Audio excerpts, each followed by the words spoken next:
أعوذ بالله من الشيطان الرجيم. بسم الله الرحمن الرحيم. قل هذه سبيلي أدعو إلى الله على بصيرة أنا ومن اتبعني وسبحان الله وما أنا من المشركين. صدق الله العلي العظيم. بسم الله الرحمن الرحيم. الحمد لله رب العالمين والصلاة والسلام على أشرف المرسلين وعلى آله وصحبه أجمعين ومن تبعهم بإحسان إلى يوم الدين. إن أريد للإصلاح ما استطعت وما توفيقي إلا بالله عليه توكلت وإليه أنيب. رب اشرح لي صدري ويسر لي أمري واحلل عقدة من لساني يفقه قولي. ബഹുമാനരായ സഹോദരി സഹോദരന്മാരെ, അസ്സലാമു അലൈക്കും വറഹ്മത്തുള്ളാഹി വബറകാതുഹു. അല്ലാഹു സുബ്ഹാനഹു തആല നമ്മുടെ ഈ ഒത്തുചേരൽ സ്വാലിഹായ ഒരു അമലായി സ്വീകരിക്കുമാറാകട്ടെ. വിശുദ്ധ ഖുർആൻ മനസ്സിലാക്കുകയും ജീവിതത്തിൽ പകർത്തുകയും ചെയ്യുന്ന ആളുകളുടെ കൂട്ടത്തിൽ അള്ളാഹു നമ്മെ ഉൾപ്പെടുത്തി അനുഗ്രഹിക്കുമാറാകട്ടെ. ആമീൻ. ഈ 108 ആയത്ത്, സൂറത്ത് യൂസുഫിലെ 108 ആയത്തിലെ അവസാനത്തെ ഭാഗം, സുബ്ഹാനല്ലാഹി വമാ അന മിനൽ മുശ്രിക്കീൻ, ആ പാട്ടാണ് ഇന്ന് നമ്മൾ പഠിക്കുന്നത്. ഇതിൽ സുബ്ഹാനല്ലാഹ്, നമ്മളെല്ലാവരും സുബ്ഹാനല്ലാഹ് പറയാറുണ്ട് അല്ലേ? എന്താ അതിന്റെ അർത്ഥം പറയാ സാധാരണ? സുബ്ഹാനല്ലാഹ്, സുബ്ഹാനല്ലാഹ്, പരിശുദ്ധൻ. അള്ളാഹു എത്ര പരിശുദ്ധൻ. അള്ളാഹു എത്ര പരിശുദ്ധൻ. Glory to Allah, glory to Allah, അങ്ങനെയാണ് നമ്മൾ സാധാരണ പരിചയപ്പെടുത്തുന്നത്. പക്ഷേ ആ വാക്കിന്, ആ വാചകത്തിന്, അതൊരു വാചകമാണ്, ശരിക്കൊരു വാക്കല്ല, ഒരു ദിക്ർ മാത്രമല്ല, അതൊരു പ്രാർത്ഥനയാണ്, അതൊരു സ്തുതികീർത്തനമാണ്, അതൊരു സ്റ്റേറ്റ്മെന്റ് ആണ്, അതൊരു അഫിഡവിറ്റ് ആണ്. അങ്ങനെയൊക്കെ വലിയ മീനിങ് ഉള്ള, പ്രൊഫൗണ്ട് മീനിങ് ഉള്ള ഒരു സെന്റൻസ് ആണ് സുബ്ഹാനല്ലാഹ്. നമ്മൾ അതാണ് പഠിക്കാൻ പോകുന്നത് കേട്ടോ. ശരിക്കും സുബ്ഹാനല്ലാഹ്ക്ക് നമുക്ക് മലയാളത്തിൽ പറയാവുന്ന നല്ലൊരർത്ഥം, ഞാൻ അള്ളാഹുവിൻ്റെ പൂർണ്ണതയെ പ്രകീർത്തിക്കുന്നു, പ്രഖ്യാപിക്കുന്നു എന്നാണ്. എങ്ങനെയാ? ഞാൻ അള്ളാഹുവിൻ്റെ പൂർണ്ണതയെ, അവൻ്റെ perfection, I declare Allah's perfection. അതാണ് മലയാളത്തിൽ അല്ലെങ്കിൽ ഇംഗ്ലീഷിൽ നമുക്ക് ആ സുബ്ഹാനല്ലാഹ് എന്ന വാക്കിനോട് ഏറെക്കുറെ ചേർന്ന് നിൽക്കുന്ന ഒരർത്ഥം. പക്ഷെ പൂർണ്ണതയെ അംഗീകരിക്കുന്നു എന്ന് പറഞ്ഞൂടെ? അംഗീകരിക്കുന്നു എന്നതിനപ്പുറം നമ്മളത് പ്രഖ്യാപിക്കണം. ആരാണ് ഖുർആൻ പഠിക്കാൻ വന്നിരിക്കണോ? മോന് ഖുർആൻ പഠിക്കാൻ വന്നിരിക്കണോ? പേര് പറയൂ. ഓക്കെ, അപ്പോ പ്രഖ്യാപിക്കുന്നു എന്ന് പറയുന്നത് അങ്ങനെ തന്നെയാണ് അതിന്റെ മീനിങ്. അംഗീകരിക്കല്ല, അംഗീകരിക്കുന്നതും പ്രഖ്യാപിക്കുന്നതും രണ്ടാണല്ലോ. Something we agree and then we declare. ഇപ്പം ഷഹാദത്ത് എന്ന് പറഞ്ഞാൽ അങ്ങനെയാണല്ലോ, എന്താണ്, നാവ് കൊണ്ട് മനസ്സുകൊണ്ട് ഉറപ്പിച്ച്, നാവ് കൊണ്ട് വെളിവാക്കി പറയാന്ന് ഷഹാദത്തിനെ കുറിച്ച് പറയേണ്ട മദ്രസയിൽ പഠിച്ചിട്ടില്ല പണ്ട്? അതാണിത്. അപ്പൊ സുബ്ഹാനല്ലാഹ് എന്ന് പറയുമ്പോ ശരിക്കും വാസ്തവത്തിൽ ഖുർആനിൽ എവിടെയൊക്കെ സുബ്ഹാനല്ലാഹ് എന്ന് പറഞ്ഞു, ഞാൻ അതിനെ കുറിച്ചൊരു പഠനം നടത്തി നോക്കി. അതിന്റെ ഒരു ചെറിയ വിശദീകരണം ഇതിന് ശേഷം നൽകാം. ശരിക്കും നമ്മളെ അത്ഭുതപ്പെടുത്തുന്ന, നമ്മളെ എന്താ പറയാ, നമ്മളെ വല്ലാതെ സ്വാധീനിക്കുന്ന ഒരു വാചകമാണ് സുബ്ഹാനല്ലാഹ്. അത് ഞാൻ പറയാം. ഓക്കെ, അപ്പൊ സുബ്ഹാനല്ലാഹ്, അപ്പോ മുഹമ്മദ് നബി സല്ലല്ലാഹു അലൈഹി വസല്ലമയോട് അള്ളാഹു ഇത്രയും കൽപ്പിച്ചു. എന്ത്? ഇതെന്റെ വഴിയാണ് എന്ന് പ്രഖ്യാപിക്കണം. ഞാൻ അള്ളാഹുവിലേക്ക് ക്ഷണിക്കുന്നു തികഞ്ഞ ഉൾക്കാഴ്ചയോടുകൂടി. ഞാനും എന്നെ പിൻപറ്റിയവരും ഇതാണ് ചെയ്യുന്നത്. എന്നിട്ട് പറയണം സുബ്ഹാനല്ലാഹ്, ഞാൻ അള്ളാഹുവിന്റെ പൂർണ്ണതയെ വാഴ്ത്തുന്നു. വമാ അന മിനൽ മുശ്രിക്കീൻ. ആ പൂർണ്ണതയെ വാഴ്ത്തുക എന്നതിന്റെ തുടർ ഫലമാണ്, അല്ലെങ്കിൽ തുടർ ചലനമാണ് വമാ അന മിനൽ മുശ്രിക്കീൻ. ഞാൻ ഒരിക്കലും ആ പൂർണ്ണനായ, സമ്പൂർണനായ അള്ളാഹുവില് യാതൊന്നിനെയും പങ്കു ചേർക്കുന്ന ഒരാളെ അല്ല ഞാൻ. ഓക്കെ, അതാണ്. ഇനി ഈ സുബ്ഹാനല്ലാഹ് എന്നുള്ള വാക്ക് സീന് ബാ ഹ സബഹ അതിൽ നിന്ന് വന്നാണ്. തസ്ബീഹ് പറയാറുണ്ട്, സിബാഹ പറയും. എന്താ സിബാഹ എന്ന് പറഞ്ഞാൽ എന്താണെന്നറിയോ? സിബാഹ കേട്ടിട്ടുണ്ടോ? നീന്തണേന് പറയും സിബാഹ. ഹൗലു സിബാഹ, സ്വിമ്മിംഗ് പൂള്. അപ്പൊ ഈ സിബാഹയും സുബ്ഹാനല്ലാഹും തമ്മിലുള്ള ബന്ധം എന്താന്ന് വെച്ചാല്, ഒരാൾ നീന്തുമ്പോ എന്താ സംഭവിക്കുന്നത്? നീന്തുമ്പോ വെള്ളത്തിൽ ആൾ പൊങ്ങിക്കിടക്കണല്ലേ, ഫ്ലോട്ട് ചെയ്യണം. ആള് താഴ്ന്നു പോകുന്നില്ല, വെള്ളത്തില് താഴ്ന്നു പോകാതെ ഫ്ലാറ്റ് ആയിട്ട് പൊങ്ങിക്കിടക്കാണ്. So that means there is no dip, it's constant അല്ലെ? വെള്ളത്തിൽ നീന്തണ ആൾ അങ്ങനെയാണല്ലോ. നീന്തൽ അറിയുന്ന ഒരാൾ നീന്തുമ്പോൾ അയാൾക്ക് ചിലപ്പോൾ കാലും കൈയൊന്നും അനക്കേണ്ടി വരില്ല അല്ലെ? വെറുതെ കൈയും കാലും ഇങ്ങനെ വച്ചാൽ തന്നെ അയാൾ പൊങ്ങിക്കിടക്കും. വൈ? ബിക്കോസ് അതാണ് നീന്തല് അല്ലെ? നീന്തൽ അറിയുന്ന ആളുകൾക്ക് അതറിയാം. ഇത് ശരിക്കും അള്ളാഹുവിന്റെ ഗുണത്തെ കുറിച്ച് പറയുമ്പോൾ പറയണ, there is no dip in Allah's qualities. അള്ളാഹുവിന്റെ ഗുണങ്ങളിൽ യാതൊരു തരത്തിലുള്ള നിമ്നോന്നതങ്ങളും ഇല്ല, ഉയർച്ച താഴ്ചകളില്ല. There is no there is no dip. അതായത് Allah is perfect in everything. There is no flaw that is attributed to Allah. ഏതെങ്കിലും തരത്തിലൊരു കുറവ് അള്ളാഹുവിന് നമ്മൾ ആട്രിബ്യൂട്ട് ചെയ്യുന്നില്ല, അള്ളാഹുവിനെ ആരോപിക്കുന്നില്ല. നമ്മൾ സുബ്ഹാനല്ലാഹ് പറയുന്നതോടു കൂടി നമ്മൾ പ്രഖ്യാപിക്കുന്നത് എന്താ? എൻ്റെ കാഴ്ചപ്പാടിൽ ഞാൻ വിശ്വസിക്കുന്നതനുസരിച്ച് അള്ളാഹു സമ്പൂർണനാണ്. ഏതെങ്കിലും തരത്തിലുള്ള ഒരു ന്യൂനതയോ ഒരു കുഴപ്പമോ ഒരു ഒരു ഒരു ഒരു എന്താ പറയാ, എന്തെങ്കിലും നമ്മുടെ മനുഷ്യനിൽ സാധാരണ ഉണ്ടാകുന്ന കുറവുകൾ, അത് അള്ളാഹുവിനെ ആരോപിക്കുന്നതിൽ നിന്ന് ഞാൻ അള്ളാഹുവിനെ ഉയർത്തി നിർത്തുന്നു. മനസ്സിലാവുണ്ടോ? ഏതെങ്കിലും തരത്തിലുള്ള ഒരു കുറവ് അള്ളാഹുവിൽ ആരോപിക്കുന്നതിൽ നിന്ന് ഞാൻ അള്ളാഹുവിനെ ഉയർത്തി നിർത്തുന്നു. അവൻ സമ്പൂർണനാണ്.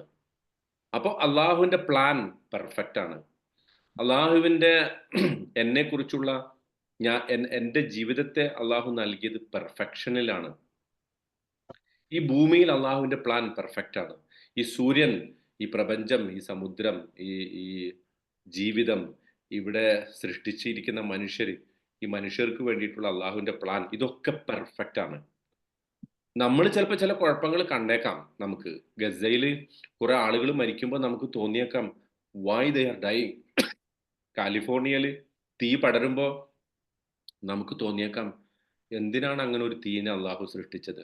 ഒരു സ്ഥലത്ത് ഭൂകമ്പം ഉണ്ടാവുമ്പോൾ, അല്ലെങ്കിൽ മനുഷ്യരുടെ കരങ്ങൾ, ഭൂകമ്പം ഉണ്ടായിട്ട് വീട് നശിച്ചാലും ബുൾഡോസർ വന്ന് വീട് നശിക്കുമ്പോഴും, ബുൾഡോസർ കൊണ്ടുവന്ന് പള്ളി തകർക്കുമ്പോഴും, പള്ളി ഇരുന്ന സ്ഥലത്ത് അമ്പലം ഉണ്ടാക്കുമ്പോഴും, ആ അമ്പലത്തിൽ പ്രാർത്ഥിച്ചിട്ട് വളരെ മനോഹരമായിട്ട് ആളുകൾ പിന്നെ ഭരിക്കുമ്പോഴും, ഒരുപാട് പേരെ കൊന്നിട്ട് ആ കൊന്നതിന്റെ ബലത്തിൽ പ്രധാനമന്ത്രി ആവുമ്പോഴും ഒക്കെ നമുക്ക് ചിലപ്പോൾ തോന്നും, എവിടെയോ എന്തോ ഒരു കുഴപ്പമുണ്ടല്ലോ, അള്ളാന്റെ പ്ലാൻ തന്നെ അല്ല ഇതൊക്കെ എന്ന് നമുക്ക് ചിലപ്പോൾ തോന്നുന്ന സന്ദർഭം ഉണ്ടായേക്കാം. പക്ഷെ അങ്ങനത്തെ ഒരു സന്ദർഭത്തിൽ പോലും ആ ഒരു തോട്ട് നമ്മുടെ മനസ്സിൽ കടന്നു വരുമ്പോഴും നമ്മൾ പറയുന്നു സുബ്ഹാൻ അല്ലാഹ്, അല്ല അത് എനിക്ക് തോന്നിയതാണ്, അള്ളാഹുവിന്റെ പ്ലാൻ വേറൊന്നാണ്. ആ പ്ലാൻ അനുസരിച്ച് അവൻ കാര്യങ്ങൾ മുന്നോട്ട് നീക്കുന്നു. എനിക്കത് മനസ്സിലാവാത്ത പ്രശ്നമാണ്. ചിലപ്പോൾ എനിക്കത് കുറച്ച് കഴിഞ്ഞിട്ടേ മനസ്സിലാവും. ഇതാണ് നമ്മൾ സുബ്ഹാൻ അല്ലാഹ് പറയുമ്പോൾ പറയുന്നത്. എത്ര എത്ര അഗാധമായ അർത്ഥമുള്ള ഒരു വാക്കാണെന്ന് നോക്കൂ. സുബ്ഹാനല്ലാഹ്. നമ്മൾ നിസ്കരിക്കുമ്പോൾ നിസ്കാരം കഴിഞ്ഞിട്ട് അസ്താഫുറുല്ലാഹ്, സുബ്ഹാനല്ലാഹ്, സുബ്ഹാനല്ലാഹ്, സുബ്ഹാനല്ലാഹ്, സുബ്ഹാനല്ലാഹ് അല്ലെ, വളരെ പെട്ടെന്ന് 33 പ്രാവശ്യം പറഞ്ഞങ്ങ് പോകും. പക്ഷെ ഇതിന്റെ ഒരു ഡീപ്പ് മീനിങ്ങിനെ കുറിച്ച് ഇനിയെങ്കിലും ഈ പ്രത്യേകിച്ച് ഇന്നത്തെ എന്തോ ഇങ്ങോട്ടാണോ, ഇങ്ങോട്ട് ചോദിക്കുന്നുണ്ടോ ആരോ? ഇല്ല, ഓക്കെ. നമ്മള് ഈ ഈ ഒരു ദിക്ർ, തസ്ബീഹ്, ഈ തസ്ബീഹ് ചൊല്ലുമ്പോൾ ഇന്നിപ്പോ ഇത് മനസ്സിലാക്കിയിട്ടെങ്കിലും നമുക്ക് ഓരോ സുബ്ഹാനല്ലാഹയും ഓരോ അള്ളാഹുവിനെ കുറിച്ചുള്ള ഓരോ സ്റ്റേറ്റ്മെന്റ് ആയിട്ട് മാറണം. എന്നല്ല, നമ്മളുടെ ഹൃദയത്തിന്റെ ഉള്ളിൽ നിന്ന് സുബ്ഹാനല്ലാഹ് വരണം. Everything about Allah is perfect. അള്ളാഹുവിനെ സംബന്ധിച്ച എല്ലാം സമ്പൂർണമാണ്. അപ്പൊ നമുക്ക് ഒരാൾ ഖുർആനിലെ അനന്തരാവകാശ നിയമം എടുത്തിട്ട് ഇവിടെ അനീതി ഉണ്ടല്ലോ, എന്തിനാ ആണിന് ഇരട്ടിയും പെണ്ണിന് പകുതിയും, നമ്മളത് മനസ്സിലാക്കുന്നിടത്ത് പിഴക്കുന്നതാണ്. കാരണം നമ്മൾ വെറും ആ അനന്തരാവകാശ നിയമത്തിൽ ആ ഒരൊറ്റ നിയമം നോക്കുന്നുള്ളൂ. പുരുഷനുള്ള മറ്റ് അവകാശങ്ങളെ കുറിച്ച് നമ്മൾ ആലോചിക്കുന്നില്ല. അള്ളാഹു തന്നെ പുരുഷന് കുടുംബത്തിന്റെ ഭാരം കൊടുത്തതിനെ കുറിച്ച് ഞാനൊരു എക്സാമ്പിൾ പറയാം. ആ ഭാരം നോക്കിക്കഴിഞ്ഞാൽ 2 കൊടുത്താൽ പോരാ അയാൾക്ക്. ഒരുപക്ഷെ പുരുഷന് 3 കൊടുക്കേണ്ടി വരും. അപ്പോ നമ്മുടെ പ്രശ്നം വെച്ചാൽ നമ്മളെന്ന് ഞാൻ ഉദ്ദേശിക്കുന്നത് നമ്മൾ ഈ ഇരിക്കുന്ന ആളുകളല്ല. ആളുകൾ അള്ളാഹുവിന്റെ നിയമങ്ങളെ, അള്ളാഹുവിന്റെ അടിസ്ഥാന വിധികളെ എടുത്തിട്ട് ആ ഒരൊറ്റ കോണ്ടെക്സ്റ്റിൽ മാത്രം പരിശോധിച്ചിട്ട് ഇത് തെറ്റാണ്, ഇതിൽ അനീതിയുണ്ട്. ഇപ്പൊ ഒരു പെണ്ണുപിള്ള പോയിട്ട് നിരാഹാരം ഇരിക്കുകയാണ് എവിടെ? ഡൽഹിയിൽ. എന്തിനാ? സ്ത്രീക്ക് പുരുഷന്റെ അത്ര അനന്തരാവകാശം കിട്ടുന്നത് വരെ ഞാൻ മരിച്ചിട്ട് എന്റെ ജീവൻ കൊടുത്തിട്ടാണെങ്കിലും ഇന്ത്യൻ ഭരണകൂടത്തെ അതിന് പ്രേരിപ്പിക്കും എന്ന് പറഞ്ഞിട്ട് പോയിട്ട് നിരാഹാരം ഇരിക്കുന്നുണ്ട്. കേട്ടണ്ട? അത് വായിച്ചോ? അങ്ങനെയൊക്കെ നടക്കുന്നുണ്ട് ലോകത്ത്. അതൊക്കെ അറിയണോട്ടാ. അപ്പോ അതൊക്കെ കേൾക്കുമ്പോ, അതൊക്കെ വായിക്കുമ്പോ ഒരു അഡ്വക്കേറ്റ് പറഞ്ഞല്ലോ, ഞാൻ എൻ്റെ മക്കൾക്ക്, പെൺമക്കള്, എന്റെ ഭാര്യനെ ഞാൻ തലാക്കില്ലായിരുന്നോ അങ്ങനെയൊക്കെ പറഞ്ഞില്ലേ ഈ അടുത്ത്, അല്ലെ? അപ്പൊ എന്താ പ്രശ്നം? ഈ അനന്തരാവകാശ നിയമം രണ്ടാമത്, അല്ലെ? പിന്നെ പെൺകുട്ടികൾക്ക് പൂർണ്ണമായിട്ടുള്ള അവകാശം, ഇത് ഇസ്ലാമികമായി വിവാഹം കഴിച്ചത് മാറ്റിയിട്ട് ഞാൻ രജിസ്റ്റർ മാരേജ് നടത്തും. കാരണം എന്താ?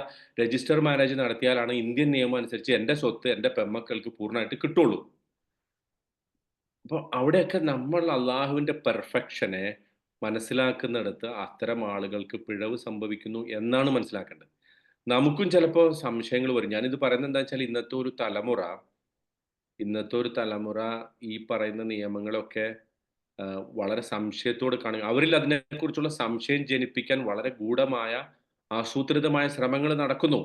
അത് നടക്കുമ്പോ നമുക്ക് ഒരു തോന്നൽ വേണം, ഈ സുബ്ഹാനല്ലാഹ് എന്ന് പറയുന്നത് ഇത്രയും അഗാധമായ, ഇത്രയും ബ്രോഡായിട്ടുള്ള, വളരെ സുശക്തവും സുവ്യക്തവുമായ അള്ളാഹുവിന്റെ സമ്പൂർണതയെ പ്രകീർത്തിക്കുന്ന ഒന്നാണ് എന്ന് നമ്മൾ മനസ്സിലാക്കണം. ഓക്കെ, ഇപ്പൊ നോക്കൂ, ഇനി ഞാൻ ഈ സുബ്ഹാനല്ലാഹ് ഖുറാനിൽ പറഞ്ഞ ചില സന്ദർഭങ്ങൾ എടുത്തിട്ട് നോക്കാം.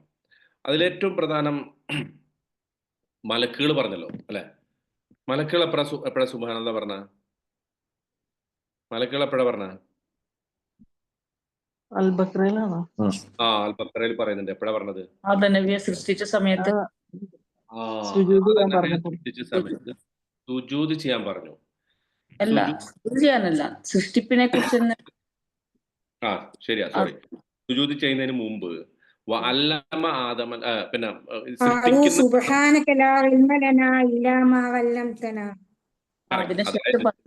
ആദമിനെ സൃഷ്ടിക്കുന്നതിന് മുമ്പ് അള്ളാഹു പറഞ്ഞു, ഇന്നി ജാഇലും ഫിൽ അർളി ഖലീഫ, ഞാൻ ഭൂമിയിൽ ഒരു പ്രതിനിധിയെ സൃഷ്ടിക്കാൻ പോവുകയാണ്. അപ്പൊ അവര് ചോദിച്ചു, അതിനു മുമ്പ് അവർ പറയുന്നുണ്ടല്ലോ, എന്താണ്? ഇന്നി ജാഇലും ഫിൽ ഖലീഫ ഖാലു അതജ്അലു ഫീഹാ മൻ യുഫ്സിദു ഫീഹാ വയസ്ഫികു ദിമാ. പടച്ചവനെ, നീ ഈ ഭൂമിയിൽ സൃഷ്ടിക്കാൻ പോകുന്ന ഈ മനുഷ്യൻ കുഴപ്പമുണ്ടാക്കുന്ന ഒരു മനുഷ്യനാണ്, രക്തം ചിന്തുന്ന ഒരു മനുഷ്യനാണ്. അങ്ങനത്തെ ഒരു മനുഷ്യനെ നീ എന്തിനു സൃഷ്ടിക്കണം? അപ്പൊ അള്ളാഹ് പറഞ്ഞു, ഇന്നി അഅലമു മാ ലാ തഅലമൂൻ, നിങ്ങൾക്കറിയാത്തത് എനിക്കറിയാം. അത് പറഞ്ഞപ്പോഴാണ്, എന്നിട്ട് ആദമിനെ പിന്നെ ഇത് പഠിപ്പിച്ചു കൊടുത്തല്ലോ, വല്ലമ ആദമൽ അസ്മാഅ കുല്ലഹ സുമ്മ അറളഹും അലൽ മലായിക ഫഖാല അംബിഊനി ബി അസ്മാഇ ഹഉലാ ഇൻ കുൻതും സാദിഖീൻ ഖാലു സുബ്ഹാനക ലാ ഇൽമ ലനാ. അപ്പൊ അവർ പറഞ്ഞു, സുബ്ഹാനക്, അള്ളാഹുവേ നീ സമ്പൂർണനാണ്. അതായത് ഇവര് ആദ്യം മനുഷ്യനെ കുറിച്ച് ഇവര് ധരിച്ചു വെച്ച കാഴ്ചപ്പാട് എന്താ?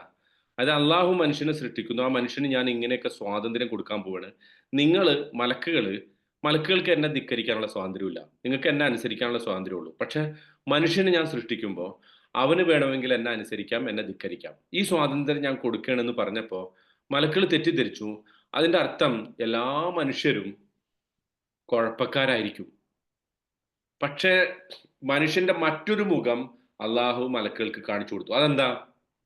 ഭൂമിയിലെ സകലത്തിന്റെയും നാമങ്ങളും മനസ്സിലാക്കിയിട്ട് അതിനെക്കുറിച്ചുള്ള വിവരം, അത് മലക്കുകളെക്കാൾ വിവരമുള്ള, മലക്കുകളെക്കാൾ ഉന്നതമായ ഒരു സ്ഥാനത്തേക്ക് എത്താൻ കഴിവുള്ള ഒരു സൃഷ്ടിയാണ് ഇവർ എന്ന് കാണിച്ചു കൊടുത്തു. ആ കാണിച്ചു കൊടുത്തു കഴിഞ്ഞപ്പോൾ മലക്കുകൾ പറയാണ്, സുബ്ഹാനക്. അവന്റെ അർത്ഥം എന്താ അവിടെ? നമ്മൾ പറയും അള്ളാഹുവേ നീ പരിശുദ്ധൻ എന്നല്ലേ നമ്മൾ അർത്ഥം പറയുള്ളൂ. മലക്കുകൾ പറഞ്ഞത് അതല്ല. മലക്കുകൾ പറഞ്ഞത് അള്ളാഹുവേ ഞങ്ങൾക്ക് തെറ്റുപറ്റിപ്പോയി, ഞങ്ങള് നിന്റെ പെർഫെക്ഷനെയാണ് ഞങ്ങൾ ശരിക്കും ചോദ്യം ചെയ്തത്, നിന്റെ സമ്പൂർണ്ണതയാണ് ഞങ്ങൾ ചോദ്യം ചെയ്തത്. അല്ല, ഞങ്ങൾ ചോദിച്ചല്ലോ കാലു തജഅലു ഫീഹാ മൻ യുഫ്സിദു ഫീഹാ വയസ്ഫിക്കു ദിമാ, പക്ഷെ അത് തെറ്റിപ്പോയി. ഞങ്ങൾ നിന്റെ പൂർണ്ണതയെ വാഴ്ത്തുന്നു, നിന്റെ പൂർണ്ണതയെ ഞങ്ങൾ പ്രഖ്യാപിക്കുന്നു. മനസ്സിലാവുണ്ടോ നിങ്ങൾക്ക് ആ കോണ്ടെക്സ്റ്റ്? ഏത് കോണ്ടെക്സ്റ്റിലാണ് മലക്കൾ സുബ്ഹാനല്ലാഹ് പറഞ്ഞതെന്നുള്ളത് മനസ്സിലാവുണ്ടോ? അതാണ് ആ സുബ്ഹാനല്ലാഹ്. ക്ലിയർ അല്ലേ അത്? ഓക്കെ. ഇനി മറ്റൊരു സ്ഥലം, വൈദ് ഖാലല്ലാഹു, ഒരുപാട് സ്ഥലമുണ്ട്, ഞാൻ പക്ഷെ ചില പിക്ക് ചെയ്യണ്ട, ചില എക്സാമ്പിൾ മാത്രം പിക്ക് ചെയ്യണം. സൂറത്ത് മാഇദയിൽ 116 ആയത്തില് വൈദ് ഖാലല്ലാഹു യാ ഈസബ്നു മറിയം, പരലോകത്ത് വെച്ച് അള്ളാഹു ഈസബ്നു മറിയമിനെ വിളിച്ചിട്ട് ചോദിക്കും, അല്ലയോ ഈസ, അല്ലെ, അല്ലയോ ഈസ, യാ ഈസബ്നു മറിയം, മറിയമിന്റെ മകൻ ഈസ, അൻത ഖുൽത ലിന്നാസി ഇത്തഖിദൂനി വ ഉമ്മി ഇലാഹൈനി, നീയാണോ ജനങ്ങളോട് കൽപ്പിച്ചത് എന്നെയും, അതായത് ഈസയെയും എൻ്റെ ഉമ്മയെയും മേരി, എന്നെ ജീസസിനെയും മേരിയെയും ഇലാഹൈനി, രണ്ട് ഇലാഹുകളായിട്ട് സ്വീകരിക്കണം, മിന്ദൂനില്ല, അള്ളാഹുവിനെ കൂടാതെ ഉള്ള ഇലാഹുകളായിട്ട് എന്നെയും എൻ്റെ ഉമ്മയെയും സ്വീകരിക്കണമെന്ന് ജനങ്ങളോട് കൽപ്പിച്ച് നീയാണോ എന്ന് ചോദിക്കുമ്പോൾ ഈസാ നബി പറയുന്നുണ്ട് കാല സുബ്ഹാനക്. നമ്മളെന്താ അതിന് അർത്ഥം പറയാ? നീയാണ് പരിശുദ്ധൻ, അല്ലെ? അത്രയല്ലേ നമ്മുടെ അർത്ഥമുള്ളൂ നമ്മുടെ ട്രാൻസ്ലേഷനിൽ. ഗ്ലോറി ടു അല്ലാഹ്. അല്ല, ഈസാ നബി പറയുന്നത് അതല്ല. സുബ്ഹാനക്, അള്ളാഹുവെ ഞാൻ അങ്ങനെ പറഞ്ഞിട്ടുണ്ടെങ്കിൽ, പിന്നീട് പറയുന്നു അതാണ്, അതും കൂടെ പറഞ്ഞിട്ട് നമുക്ക് അതിന്റെ അർത്ഥം പറയാം. മാ യകൂനുലി അൻ അഖൂല മാ ലൈസ ലി ബിഹഖ്, എനിക്ക് ഒരു അവകാശമില്ലാത്തത് ഞാൻ പറയൂലല്ലോ, ഞാൻ അങ്ങനെ പറയാൻ പാടില്ലല്ലോ അള്ളാഹുവെ. ഇൻകുന്തു ഖുൽതുഹു ഫഖദ് അലിംതഹു, ഞാനെങ്ങാനും അങ്ങനെ പറഞ്ഞിരുന്നെങ്കിൽ നിനക്കത് അറിയാമല്ലോ. തഅലമു മാഫി നഫ്സി, എൻ്റെ മനസ്സിലുള്ളത് നീ അറിയുന്നു. വലാ അഅലമു മാഫി നഫ്സിക്, നിന്റെ മനസ്സിലുള്ളത് എനിക്കറിയില്ലല്ലോ റബ്ബേ. ഇന്നക അൻത അല്ലാമുൽ ഗുയൂബ്, എല്ലാ ന്യൂനതകളും അറിയുന്നവനാണല്ലോ നാഥ നീ. അതിന്റെ ആമുഖമായിട്ട് ഈസാ നബി പറയുന്നതാണ് എന്ത്? സുബ്ഹാനക്. എന്താ മീനിങ്? അല്ലാ, ഞാൻ അങ്ങനെ ഒരു തെറ്റ് ചെയ്യുമോ? അങ്ങനെ ഒരു തെറ്റ് ചെയ്ത് ഇനി അഥവാ ഞാൻ അങ്ങനെ ചെയ്തിട്ടില്ല എന്ന് ഈസാ നബിക്ക് ഉറപ്പല്ലേ? ഈസാ നബി എപ്പോഴെങ്കിലും പറഞ്ഞിട്ടുണ്ടോ എന്നെ ഇലാഹാക്കണോന്ന്? ഇല്ലല്ലോ. പക്ഷെ എന്നിട്ടും ഈസാ നബി പറയാണ്, ഇനി ഞാനെങ്ങാനും അങ്ങനെ പറഞ്ഞു പോയോ, പറഞ്ഞിട്ടുണ്ടാവോ, അങ്ങനെ പറഞ്ഞു പോയോന്ന് ഈസാ നബി വെറുതെ സംശയിക്കണം. അപ്പൊ ചിലപ്പോ അങ്ങനെ ഉണ്ടല്ലോ, അല്ലെ? നമ്മള് ചിലപ്പോൾ നമ്മൾ ആരെങ്കിലും ഒക്കെ ഒരു പ്രശ്നം ഉണ്ടായിട്ട് ആ പ്രശ്നം സോൾവ് ചെയ്യാൻ വേണ്ടി സംസാരിക്കുമ്പോൾ ചിലർ പറയും നിങ്ങൾ എന്നാ അങ്ങനെ പറഞ്ഞില്ലേ, നമുക്ക് ഉറപ്പാണ് നമ്മൾ അങ്ങനെ പറഞ്ഞിട്ടില്ല എന്ന്. പക്ഷെ നമ്മൾ ചിലപ്പോൾ ആലോചിച്ചു, ഞാനെങ്ങനെ അങ്ങനെ പറഞ്ഞോ, അറിയാതെ എങ്ങനെ അങ്ങനെ പറഞ്ഞു പോയോ, നമുക്ക് ഉണ്ടാവാറില്ല അങ്ങനത്തെ സംശയം? ഉണ്ടാവാറുണ്ടാ? അതുപോലെ ഈസാ നബി ആലോചിക്കണം, ഇനി ഞാനെങ്ങാനും അങ്ങനെ പറഞ്ഞിട്ടുണ്ടാവോ എന്നെ ഇലാഹാക്കാൻ? ഇല്ല, എനിക്ക് ഉറപ്പാണ് പറഞ്ഞിട്ടില്ല. സുബ്ഹാനക്, ഇനി അങ്ങനെ വല്ലതും പറഞ്ഞിട്ടുണ്ടെങ്കിൽ പടച്ചോനെ എനിക്ക് ഒരുപാട് ന്യൂനതയുണ്ട്, നിനക്ക് നീ സമ്പൂർണ്ണനാണല്ലോ, നിനക്കറിയാലോ, ഞാൻ പറഞ്ഞിട്ടുണ്ടെങ്കിൽ നിനക്കറിയാലോ. അതാണല്ലോ പിന്നീട് പറയുന്നത്. മനസ്സിലാവുണ്ടോ? അപ്പൊ സുബ്ഹാനല്ലാഹയുടെ അർത്ഥം ക്ലിയർ ആണോ? ആ ക്ലിയർ. അതെ ക്ലിയറാവുന്നുണ്ട്. ഇനി ഇനി വേറൊരു എക്സാമ്പിൾ, മൂസാ നബിയുടെ ഒരു ഉദാഹരണം നോക്കൂ. സൂറത്ത് ആറാഫിലെ 143 ആയത്ത്. ഞാൻ ഈ ആയത്ത് മൊത്തം ഓതി അർത്ഥം പറയുമ്പോൾ സമയം പിടിക്കും. അതായത് മൂസാ നബി അലൈഹിസ്സലാം പറയണം അള്ളാഹിനോട്, റബ്ബേ എനിക്ക് നിന്നെ ഒന്ന് കാണണം. അള്ളാഹിനോട് നമുക്ക് എല്ലാവർക്കും ഉള്ള ഒരു ആഗ്രഹമാണ്. മൂസാ നബിക്ക് ആ ആഗ്രഹത്തിന് നേരത്തെ ഉണ്ടായിപ്പോയി, ധൃതി കൂടിപ്പോയി. റബ്ബി അരിനി അന്തുറു ഇലൈക്ക്, റബ്ബെ നീ ഒന്ന് എന്നെ കാണിച്ചു തരണം, എനിക്കൊന്ന് നിന്റെ മുഖത്തേക്ക് എനിക്കൊന്ന് നോക്കണം. കാല അള്ളാഹ് പറഞ്ഞു, ലൻ തറാനി, മൂസ നിനക്ക് എന്നെ കാണാൻ പറ്റൂല. അപ്പോൾ മൂസാ നബി പറഞ്ഞു, ഇല്ല എനിക്ക് കണ്ടേ പറ്റൂ, ചെറിയ കുട്ടികളെ പോലെ കണ്ടേ പറ്റൂ. അപ്പോൾ ഒരു പണി ചെയ്യാം. അപ്പൊ അള്ളാഹ് പറഞ്ഞു, വലാക്കിൻ ഉന്നുർ ഇലൽ ജബൽ, ആ മലയിലേക്കൊന്ന് നോക്ക്. ആ അവിടെ നോട്ടം, നിന്റെ നോട്ടം ആ അവിടെ ഒന്ന് സ്ഥിരമായി കഴിഞ്ഞാൽ നിനക്ക് അവിടെ എന്നെ കാണാൻ പറ്റും. ശരിക്കും നീ അവിടെ ആ മലയിലേക്ക് നോക്കിയിട്ട് ഒരു സ്ഥാനത്ത് നീ ഉറപ്പിച്ചിങ്ങനെ നോക്കിക്കഴിഞ്ഞാൽ നിനക്ക് എന്നെ കാണാൻ പറ്റും. അങ്ങനെ അള്ളാഹു പ്രത്യക്ഷപ്പെട്ടു അല്ലെ. ഫലമ്മ തജല്ല റബ്ബുഹു ലിൽ ജബൽ, അള്ളാഹു ആ മലയുടെ മുകളിൽ പ്രത്യക്ഷപ്പെട്ടപ്പോ ജഅലഹു ദക്ക, ആ മല എന്തായി? പിളർന്നു. പൊട്ടി തകർന്നു പോയി. വഖറ മൂസ സഅഖ, മൂസാ നബി ബോധം കെട്ട് നിലത്ത് വീണു. ഫലമ്മ അഫാഖ, ബോധം തെളിഞ്ഞപ്പോ ഖാല സുബ്ഹാനക്, അദ്ദേഹം പറഞ്ഞു സുബ്ഹാനക്. നമ്മൾ വളരെ സാധുവായിട്ട് അർത്ഥം, മിസ്കീനായിട്ട് നമ്മൾ അർത്ഥം പറയും, നീ പരിശുദ്ധനാണ് അല്ലെ. അതാണോ അവിടെ അർത്ഥം? പടച്ചോനെ, ഞാൻ ആ ചോദിച്ചത് നിന്റെ പൂർണ്ണത മനസ്സിലാക്കാതെ ഞാൻ പറഞ്ഞു പോയതാണ്. നീ സമ്പൂർണനാണല്ലോ നാഥ, നിന്നെ അങ്ങനെ എനിക്ക് പെട്ടെന്നൊന്നും കാണാൻ പറ്റില്ല. തുബുത്തു ഇലൈക്ക്, ഞാൻ നിന്നിലേക്ക് പശ്ചാത്തപിച്ചിരിക്കുന്നു. വഅന അവ്വലുൽ മുഅ്മിനീൻ, ഞാൻ ഒന്നാമതായിട്ട് വിശ്വസിക്കുന്നവരുടെ കൂട്ടത്തിൽ ഒന്നാമനായിട്ട് ഞാൻ ഉണ്ടാവും. സുബ്ഹാനല്ലാഹയുടെ അർത്ഥം മനസ്സിലായോ നമുക്ക്? ഓക്കെ, ഇനിയും പറയാം. ഒരെണ്ണോടെ പറഞ്ഞിട്ട് നമുക്ക് അവസാനിപ്പിക്കാം. ഈ സൂറത്തുൻ നൂറില് ഹദീസുൽ ഇഫ്ക് പറയുന്നുണ്ട് അല്ലെ. എന്താ ഹദീസുൽ ഇഫ്ക്? ഹദീസുൽ ഇഫ്ക് എന്താ കേട്ടോ? ആയിഷ ആയിഷ റളിയല്ലാഹു അൻഹയ്ക്കെതിരെ അപവാദം പറഞ്ഞു. വളരെ ഗുരുതരമായ അപവാദമാണ് പറഞ്ഞു പരത്തിയത് അല്ലെ. ആയിഷ റളിയല്ലാഹു അൻഹ ഒരു യുദ്ധത്തില്, ബനു മുസ്തലിഖ് യുദ്ധത്തിൽ പോയതാണ്. അതിൽ വെച്ചിട്ട് വൈകിപ്പോയി, ഉറങ്ങിപ്പോയതല്ല, അവരുടെ മാല കളഞ്ഞു പോയിട്ട് മാല അന്വേഷിച്ചു പോയപ്പോ യാത്രാ സംഘം പുറപ്പെട്ടു പോയി. അവസാനം എപ്പോൾ യാത്ര പോകുമ്പോഴും അന്നത്തെ ഒരു ചര്യ അനുസരിച്ച് യാത്രക്കാരുടെ വല്ലതും, നിങ്ങൾക്കറിയാം ആ സംഭവമൊക്കെ, ഞാനത് ചുരുക്കി പറയണം. യാത്രക്കാരുടെ വല്ലതും കളഞ്ഞു പോയിട്ടുണ്ടോ എന്ന് അന്വേഷിക്കാൻ വേണ്ടി ഒരാളെ ഏൽപ്പിക്കും. അന്ന് അത് ഏൽപ്പിച്ചത് സഫ്വാൻ എന്ന് പറയുന്ന സഹാബിയാണ്. സഹാബി കണ്ടപ്പോൾ, പിന്നെ കുറച്ച് കഴിഞ്ഞ് വന്ന് കണ്ടപ്പോൾ ആയിഷ റളിയല്ലാഹു അൻഹയെ കണ്ടു. സ്വാഭാവികമായിട്ടും ഉമ്മുൽ മുഅ്മിനീനാണ്. അവരെ ആ മഞ്ചത്തിലിരുത്തി, അവരുടെ പല്ലക്കിലിരുത്തി സഫ്വാൻ റളിയല്ലാഹു നടന്നിട്ട് കൊണ്ടുവന്നു റസൂലിൻ്റെ അടുത്ത്. ഇതൊരു വലിയ സംഭവമായിട്ട് അന്ന് മദീനയിലെ ആളുകൾ ആഘോഷിച്ചു. അവര് വേണ്ടാത്തത് പറഞ്ഞു പരത്തി. ആയിഷ റളിയല്ലാഹു അൻഹ മനഃപൂർവ്വം പിന്തിയതാണ്. ആരെക്കുറിച്ചാ പറയുന്നത്? ഉമ്മഹാത്തുൽ മുഅ്മിനീനിൽപ്പെട്ട പ്രവാചക മാതാവിനെ കുറിച്ചാണ്. ഇത് മുനാഫിക്കുകൾ പറഞ്ഞതിന് ഒരു ലക്ഷ്യമുണ്ടായി. പക്ഷേ ചില സത്യവിശ്വാസികളും അതിൽ പെട്ടുപോയി, സഹാബികളായിട്ടുള്ള ആളുകളും അതിൽ പെട്ടുപോയി. അവരെ വിചാരണ ചെയ്തുകൊണ്ട് സൂറത്തുൻ നൂറിൽ നമ്മൾ ഒരിക്കൽ ഇൻഷാ അല്ലാഹ് അത് അങ്ങനെ പഠിക്കും. അത് അപ്പോഴത്തേക്ക് അതിന്റെ ബാക്കി ഭാഗങ്ങൾ വെച്ചേക്കണം. അത് അള്ളാഹു ഉദ്ധരിച്ചുകൊണ്ട് പറയണം, വലൗല ഇത് സമിഅ്തുമൂഹു. അള്ളാഹ് ചോദിക്കണം, സൂറത്തുൻ നൂറിലെ 16-ാമത്തെ ആയത്താണ്. വലൗല ഇത് സമിഅ്തുമൂഹു, നിങ്ങളത് കേട്ടപ്പോ എന്തുകൊണ്ട് പറഞ്ഞില്ല? കുൽത്തും, ഈ ഒരു വർത്താനം മറ്റുള്ളവരിങ്ങനെ പറയുന്നത് കേട്ടപ്പോൾ നിങ്ങൾ എന്തുകൊണ്ട് പറഞ്ഞില്ല? മാ യകൂനു ലനാ അൻ നതകല്ലമ ബിഹാദ, മാ യകൂനു ലനാ അൻ നതകല്ലമ ബിഹാദ, ഈ കാര്യത്തെക്കുറിച്ച് സംസാരിക്കാനേ നമുക്ക് പറ്റില്ല. സുബ്ഹാനക്, സുബ്ഹാനക് ഹാദാ ബുഹ്താനുൻ അദീം. അള്ളാഹുവേ, നിന്റെ സമ്പൂർണമായ ഒരു പദ്ധതിയുടെ ഭാഗമായിട്ട് നീ ഇത് ഇട്ടു തന്ന ഒരു പരീക്ഷണമാണ് ഞങ്ങൾക്ക്. അതുകൊണ്ട് ഇതൊരു വളരെ വ്യക്തമായ കെട്ടിച്ചമച്ച വർത്തമാനമാണല്ലോ ഇത്. ദിസ് ഈസ് എ ബ്ലാറ്റന്റ് ലൈ, ഇതൊരു വ്യക്തമായ നുണയാണ് എന്ന് നിങ്ങൾക്ക് എന്തുകൊണ്ട് പറയാൻ തോന്നിയില്ല?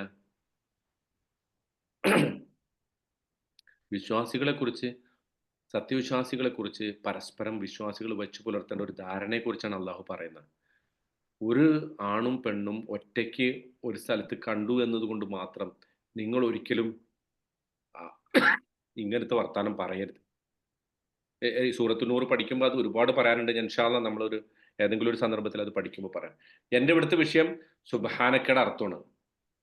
അതായത് അവര് പറഞ്ഞു പരത്തിയ ആ സംഗതികൾ, അതായത് ഇങ്ങനത്തെ ഒരു അപവാദം പ്രചരിക്കുമ്പോൾ, കള്ളം പ്രചരിക്കുമ്പോൾ, സത്യവിശ്വാസികളെ കുറിച്ച് വ്യാജ ആരോപണം ആളുകൾ ഇങ്ങനെ നടത്തുമ്പോൾ, അത് കേൾക്കുമ്പോൾ നിങ്ങൾ സുബ്ഹാനല്ലാഹ് പറയണം എന്നല്ലേ പറഞ്ഞതിന്റെ അർത്ഥം? എന്ന് പറഞ്ഞാൽ നമ്മൾ തസ്ബീഹും ചൊല്ലി ഇരിക്കണമെന്നാണ്. നമ്മൾ തസ്ബീഹും ചൊല്ലി ഇരിക്കണമെന്നല്ലല്ലോ അതിൻ്റെ അർത്ഥം. അള്ളാഹുവിൻ്റെ പൂർണ്ണതയിൽ വിശ്വസിച്ച് ഈ പറയുന്ന ആളുകൾ ചെയ്യുന്നത് ന്യൂനതയാണ്, അവർ ചെയ്യുന്നത് തെറ്റാണ് എന്നത് മനസ്സിലാക്കി അതനുസരിച്ച് പ്രതികരിക്കണമെന്നാണ് ആ പറഞ്ഞതിൻ്റെ അർത്ഥം. ഇപ്പൊ സുബ്ഹാനല്ലാഹ് ഒരു തസ്ബീഹ് മാത്രമല്ല, ഒരു ദിക്ർ മാത്രമല്ല, അതൊരു പ്രവർത്തനം കൂടിയാണ്, അതൊരു സ്റ്റേറ്റ്മെന്റ് ആണ്, അതൊരു നിലപാടാണ്, അതൊരു പ്രതിജ്ഞയാണ്, അതൊരു വാഗ്ദത്തമാണ്. നമ്മൾ വാക്ക് കൊടുക്കുകയാണ് അള്ളാഹുവിന്. നീ സമ്പൂർണ്ണൻ, നിന്റെ പ്ലാനിൽ ഞങ്ങൾ പൂർണ്ണമായിട്ട് വിശ്വസിക്കുന്നു. ഞങ്ങൾക്ക് തെറ്റു പറ്റാറുണ്ട് നാഥ, ഞങ്ങൾക്കാണ് തെറ്റു പറ്റുന്നത്, നീ സമ്പൂർണ്ണനാണ്. ഈ ഒരു സ്റ്റേറ്റ്മെന്റ് ആണ് സുബ്ഹാനല്ലാഹ്. മനസ്സിലായോ? ക്ലിയർ ആണോ സംഭവം? സുബ്ഹാനല്ലാഹ് അർത്ഥം മനസ്സിലായോ ഇപ്പോ? ഓക്കെ. ഇനി ആ സുബ്ഹാനല്ലാഹയുടെ ഒരു സ്ട്രക്ചർ, നമ്മൾ സാധാരണ സുബ്ഹാനല്ലാഹ് എന്നാണ് പറയുന്നത് അല്ലെ. അതൊരു പവർഫുൾ ഡിക്ലറേഷൻ ആണ്, വളരെ ശക്തമായിട്ടുള്ള ഒരു പ്രഖ്യാപനമാണ്.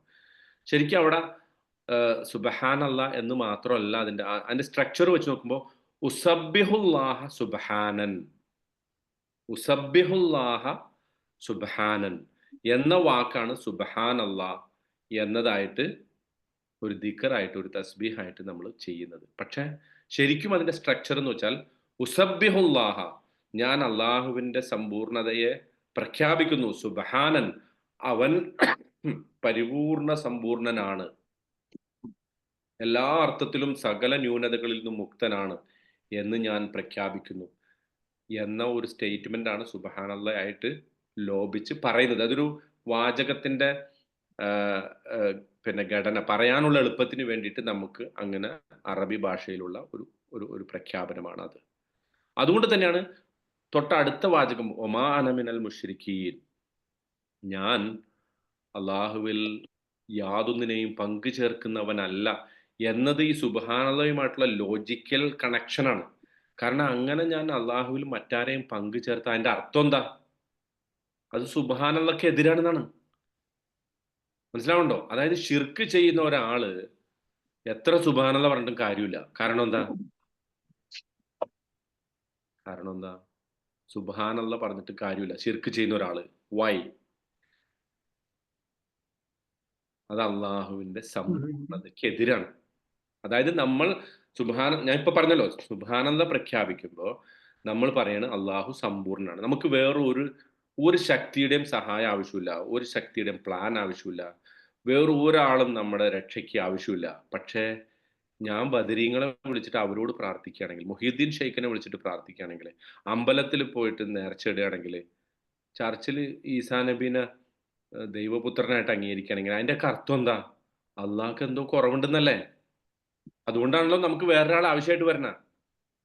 ഒരു മൊയിലാര് വേണം നമുക്ക് നമ്മുടെ ദുആ, നമ്മളെ മൊയിലാര് ഊതി തന്ന വെള്ളത്തിലെ നമുക്ക് ശിഫ കിട്ടുള്ളൂ എന്നാണ് നമ്മൾ വിശ്വസിക്കണമെങ്കിൽ അതിന്റെ അർത്ഥം എന്താ? ഈ നേരത്തെ പറഞ്ഞ സുബ്ഹാനല്ലാഹ്ക്ക് എതിരാണത്. ക്ലിയർ ആവുന്നുണ്ടോ? അതുകൊണ്ടാണ് ഒരു മുശ്രിക്ക് അല്ല എന്ന് ഈ സുബ്ഹാനക എന്നതിനോട് ചേർത്തിട്ട് പ്രവാചകൻ സല്ലല്ലാഹു അലൈഹി വസല്ലമയോട് പറയാൻ വേണ്ടിയിട്ട് അള്ളാഹു കൽപ്പിക്കുന്നത്. ഓക്കെ. ഇനി എന്തുകൊണ്ട് ഇവിടെ റസൂല് സുബ്ഹാനല്ലാഹ് എന്ന് പറഞ്ഞു? ഇപ്പൊ നമ്മൾ നേരത്തെ പറഞ്ഞ ആയത്തുകളൊക്കെ വിശദീകരിച്ചപ്പോ അവിടെ ആദം നബിയുടെ മുമ്പിൽ മലക്കുകൾ എന്തുകൊണ്ട് സുബ്ഹാനല്ലാഹ് പറഞ്ഞു? ഈസാ നബി എന്തുകൊണ്ട് സുബ്ഹാനല്ലാഹ് പറഞ്ഞു? മൂസാ നബി എന്തുകൊണ്ട് യൂനുസ് നബിയും പറയുന്നുണ്ട് സുബ്ഹാനല്ലാഹ് അല്ലെ. അത് വളരെ വ്യക്തമായ ഉദാഹരണമാണ്. യൂനുസ് നബി എപ്പോഴാ പറഞ്ഞ സുബ്ഹാനല്ലാഹ്?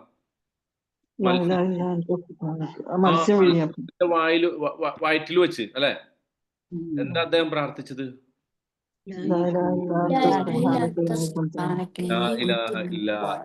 സുബ്ഹാനക ഇന്നി കുന്തു മിനൽ ളാലിമീൻ. ആ പറഞ്ഞ സെന്റൻസിന്റെ സ്ട്രക്ചർ നോക്കൂ. ലാ ഇലാഹ ഇല്ല അന്ത, നീയല്ലാതെ ഒരു ഇലാഹില്ല. സുബ്ഹാനക്, ഞാൻ നിന്റെ സമ്പൂർണതയെ വാഴ്ത്തുന്നു നാഥ. ഇന്നി കുന്തു മിനൽ ളാലിമീൻ, ഞാൻ അക്രമികളിൽ പെട്ടുപോയി, ഞാനിത് ചെയ്യരുതായിരുന്നു. നിന്റെ പ്ലാനിൽ വിശ്വസിച്ച് ഞാൻ അവിടെ നിൽക്കണമായിരുന്നു. പക്ഷെ ഞാൻ അതിൽ നിന്ന് പുറപ്പെട്ടു പോന്നപ്പോ നിന്റെ പ്ലാനിൽ എനിക്ക് വിശ്വാസമില്ലാണ്ടായി. അതുകൊണ്ടാണ് ഞാൻ അക്രമിയായത്. ഇതുപോലെ എന്തുകൊണ്ട് ഇവിടെ റസൂല് സുബ്ഹാനല്ലാഹ് പറയാനുള്ള ഒരു കാരണം എന്താ? അതാണ് അടുത്തായിട്ട് നമ്മൾ പരിശോധിക്കുന്നത്. ഇപ്പൊ നോക്കൂ, ഈ ആയത്തിന്റെ തുടക്കം മുതൽ നോക്കൂ. റസൂലിനോട് അള്ളാഹു പറയാൻ കൽപ്പിക്കണം. കുൽ, പറയുക റസൂലെ, ഹാദിഹി സബീലി, ഇതാണ് എൻ്റെ വഴി, അദ്ഉ ഇലല്ലാ, ഞാൻ അള്ളാഹുവിലേക്ക് ക്ഷണിക്കുന്നു, അലാ ബസീറത്തിൻ, തികഞ്ഞ ഉൾക്കാഴ്ചയോടുകൂടി, അന വമനിത്തബഅനി, ഞാനും എന്നെ പിൻപറ്റിയവരും. ഇതിൽ ഞാൻ എന്നിങ്ങനെ ആവർത്തിച്ചു വരുന്നില്ലേ? സബീലി, എൻ്റെ വഴി, അദ്ഉ, ഞാൻ ക്ഷണിക്കുന്നു, അന, ഞാൻ, ഇത്തബഅനി, എന്നെ പിൻപറ്റിയവർ. അപ്പൊ സാധാരണഗതിയിൽ റസൂൽ അങ്ങനെ പറയാറില്ല, അല്ലെ? റസൂൽ എല്ലാം അള്ളാഹുവിന്റെ വഴി, അള്ളാഹുവിന്റെ മാർഗം, അള്ളാഹുവിന്റെ ക്ഷണം, അല്ലെ? ഇങ്ങനെയാണ് പറയാറ്. പക്ഷെ ഇവിടെ അള്ളാഹ് കൽപ്പിക്കാണ് റസൂലിനോട്. അള്ളാഹ് കൽപ്പിക്കാണ്, ഇങ്ങനെ പറയൂ റസൂലെ. അപ്പൊ അതൊക്കെ പറഞ്ഞു കഴിഞ്ഞപ്പോ റസൂലിന് തന്നെ തോന്നി, ഞാൻ വല്ലാതെ എന്നത് ആവർത്തിച്ചു പോയോ? ഇത് അള്ളാഹിന്റെ കമാൻഡ് ആണെങ്കിൽ കൂടി, അള്ളാഹു എന്നോട് കൽപ്പിച്ചതാണെങ്കിൽ കൂടി, ഞാൻ പറഞ്ഞതിൽ എന്തൊക്കെയോ പ്രശ്നമുണ്ടോ? അതുകൊണ്ട് സുബ്ഹാനല്ലാഹ്, അള്ളാഹുവേ, അങ്ങനെ ഞാൻ പറഞ്ഞതിൽ വല്ല തെറ്റും സംഭവിച്ചിട്ടുണ്ടെങ്കിൽ, അല്ലെങ്കിൽ എൻ്റെ അടുത്ത് വല്ല നോട്ടപ്പശക്, റസൂലിന് അങ്ങനെ സംഭവിക്കില്ല, റസൂൽ അങ്ങനെ ചെയ്യില്ല, ഉറപ്പാണ്. പക്ഷെ നേരത്തെ ഈസാ നബി പറഞ്ഞതുപോലെ, ഈസാ നബി കൽപ്പിച്ചിട്ടില്ലല്ലോ. ഈസാ നബി കൽപ്പിച്ചോ? പിന്നെ ജീസസിനെയും മേരീനെയും ദൈവാക്കണമെന്ന് കൽപ്പിച്ചിട്ടില്ല. പക്ഷെ എന്നിട്ടും ഈസാ നബി സുബ്ഹാനല്ലാഹ്, സുബ്ഹാനക്, ഇത് പക്ഷെ അള്ള പറയല്ലേ നബിനോട് ഇങ്ങനെ പറയാൻ വേണ്ടിട്ട്. ഇങ്ങനെ പറയാൻ വേണ്ടി അള്ളാഹ് കൽപ്പിക്കാണ്. പക്ഷെ വൈ? അതാണ് ചോദ്യം. റസൂൽ ഒരു തെറ്റും ചെയ്തിട്ടില്ലല്ലോ ഇവിടെ.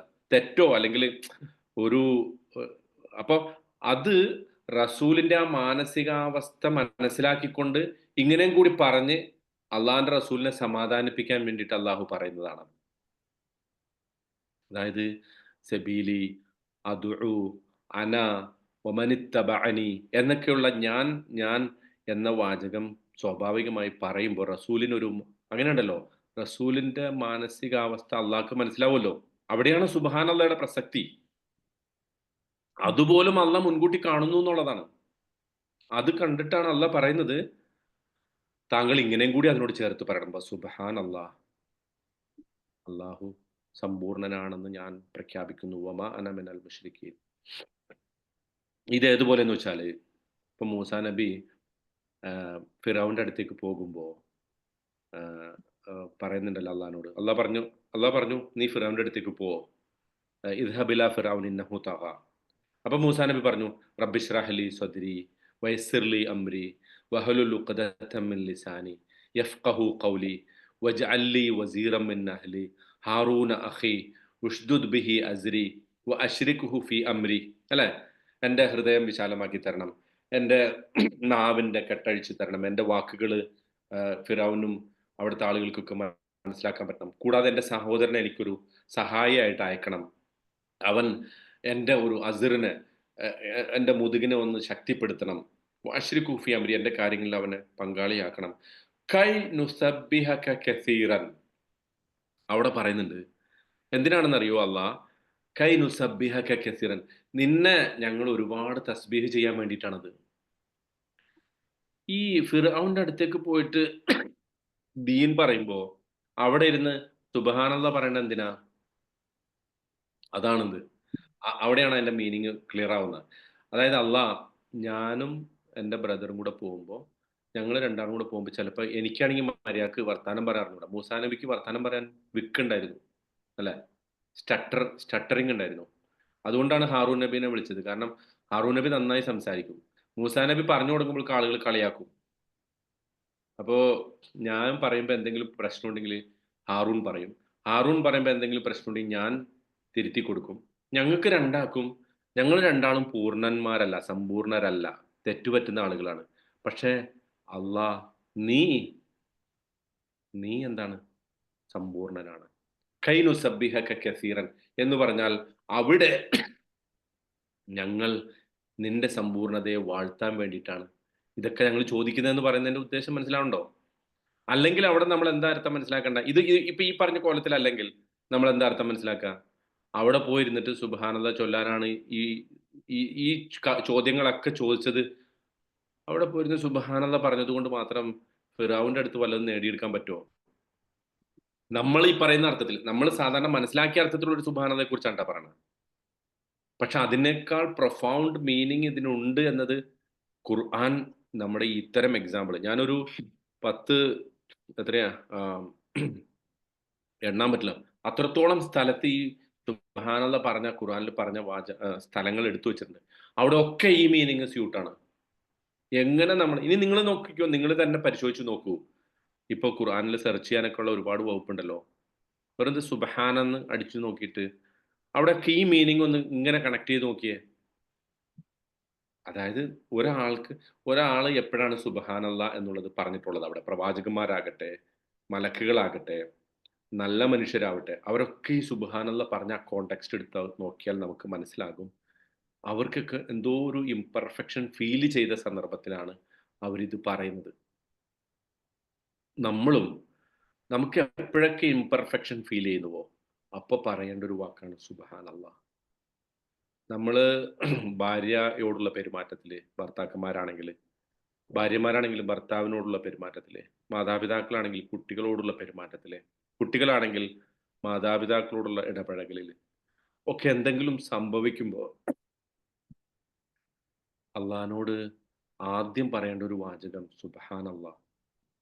അള്ളാഹുവേ, എനിക്ക് കുറവുണ്ട്, ന്യൂനതയുണ്ട്, പക്ഷെ നീ പെർഫെക്റ്റ് ആണ്. നിന്റെ പെർഫെക്ഷനെ വാഴ്ത്തിക്കൊണ്ട് ഞാൻ ചോദിക്കുന്നു, എൻ്റെ കുറവുകൾ നീ നികത്തി തരണം. അതുകൊണ്ടാണ് ഏറ്റവും പ്രധാനപ്പെട്ട റുക്കൂയിലും നമ്മളോട് പറയാൻ പറഞ്ഞിട്ടുള്ള പ്രാർത്ഥന എന്താ? സുബ്ഹാന റബ്ബിയൽ അലീം, സുബ്ഹാന റബ്ബിയൽ അഅല. അല്ലേ? പലയിടത്തും അങ്ങനെ നോക്കൂ, നമ്മൾ എവിടെയൊക്കെ ഇത് ഇങ്ങനെ പ്രാർത്ഥിക്കാൻ പറഞ്ഞിട്ടുണ്ടോ അവിടെയൊക്കെ അതിന് വളരെ സുപ്രധാനമായ ഒരു സ്ഥാനമുണ്ട് എന്നുള്ളതാണ്. ഓക്കെ, ഫസബ്ബിഹ് ബിസ്മി റബ്ബിക്കൽ അലീം, സബ്ബിഹ് ഇസ്മ റബ്ബിക്കൽ അഅല. ഇവിടെ അല്ലെ, അതൊക്കെ ഖുർആനിൽ വന്ന പ്രാർത്ഥനയായിട്ട് എടുത്തു പറഞ്ഞതാണ്. അതൊക്കെ മനസ്സിലാവുന്നുണ്ടോ? ഓക്കെ, പിന്നെ നമസ്കാരത്തിൽ ത്രാസിൽ ഘനം കൂടുന്നതല്ലേ സുബ്ഹാനല്ലാഹി വബിഹം. എങ്ങനെ എങ്ങനെ ത്രാസിൽ ഘനം കൂടുന്ന ദുആയിൽപ്പെട്ടതല്ലേ അതെ, സുബ്ഹാനല്ലാഹ്. കറക്റ്റ്. അതെ. കലിമത്താനി ഖഫീഫത്താനി അലൽ ലിസാൻ ഹബീബത്താനി ഇലർ റഹ്മാൻ തഖീലത്താനി ഫിൽ മീസാൻ. ഞാനത് പറയാൻ വന്നതാണ്, പക്ഷെ അപ്പോൾ വിട്ടുപോയി. ഓർമ്മിച്ചതിന് നന്ദി. അതായത് 2 വാക്കുകൾ, കലിമത്താനി ഹബീബത്താനി ഇലർ റഹ്മാൻ, പരമകാരുണികന് ഏറ്റവും ഇഷ്ടപ്പെട്ട 2 വാക്ക്. ഖഫീഫത്താനി അലൽ ലിസാൻ, നാവിന് വളരെ എളുപ്പം പറയാൻ പറ്റും. സഖീലത്താനി ഫിൽ മീസാൻ, നാളെ തുലാസിൽ എന്തുകൊണ്ട് ആ വാക്കുകൾക്ക് ഇത്ര പ്രാധാന്യം? നോക്ക്, നമ്മൾ ആലോചിച്ച് നോക്ക്. നമുക്ക് ഈ ഇസ്ലാമിൽ പുണ്യം നേടാൻ ഒരു പ്രശ്നമില്ല അല്ലേ? സ്വർഗത്തിൽ പോകാൻ ഒരു പാടുമില്ല. നമ്മൾ വണ്ടി ഓടിക്കുമ്പോൾ, സിഗ്നലിൽ നിൽക്കുമ്പോൾ, നമ്മൾ ക്ലിനിക്കിൽ കാത്തു നിൽക്കുമ്പോൾ, നമ്മൾ ട്രാഫിക് ബ്ലോക്കിൽ പെട്ടുഴലുമ്പോൾ, നമ്മൾ കിച്ചണിൽ നിൽക്കുമ്പോൾ, നമ്മൾ കിടക്കുന്നതിന് മുമ്പ് പുണ്യം ഇങ്ങനെ വാരി കൂട്ടാം. ഇത്രയും പറഞ്ഞാൽ മതി. സുബ്ഹാനല്ലാഹ്, സുബ്ഹാന റബ്ബിയൽ അല്ലെ, സുബ്ഹാനല്ലാഹി വബിഹംദിഹി സുബ്ഹാനല്ലാഹിൽ അലീം. ഒരു പ്രശ്നമില്ല സ്വർഗത്തിൽ പോകാൻ. എന്നിട്ടാ നമ്മൾ പറയണ, നമ്മളൊക്കെ പോവോ? സംശയത്തിലാണ് നമ്മളൊക്കെ അല്ലേ? ഒരു സംശയവും വേണ്ട, നമ്മൾ പോവും, തീർച്ചയായിട്ടും പോവും. ഈ സുബ്ഹാനല്ലാഹ് എന്നുള്ള വാചകം ശരിക്കും മനസ്സിലാക്കി അങ്ങോട്ട് പറഞ്ഞാൽ മതി, നമ്മൾ പോയിരിക്കും. പ്രത്യേകിച്ച് റമദാനാണ് വരുന്നത്. റമദാന്റെ ഓരോ നിമിഷത്തിലും നമുക്ക് ഇത് പറയാൻ പറ്റണം.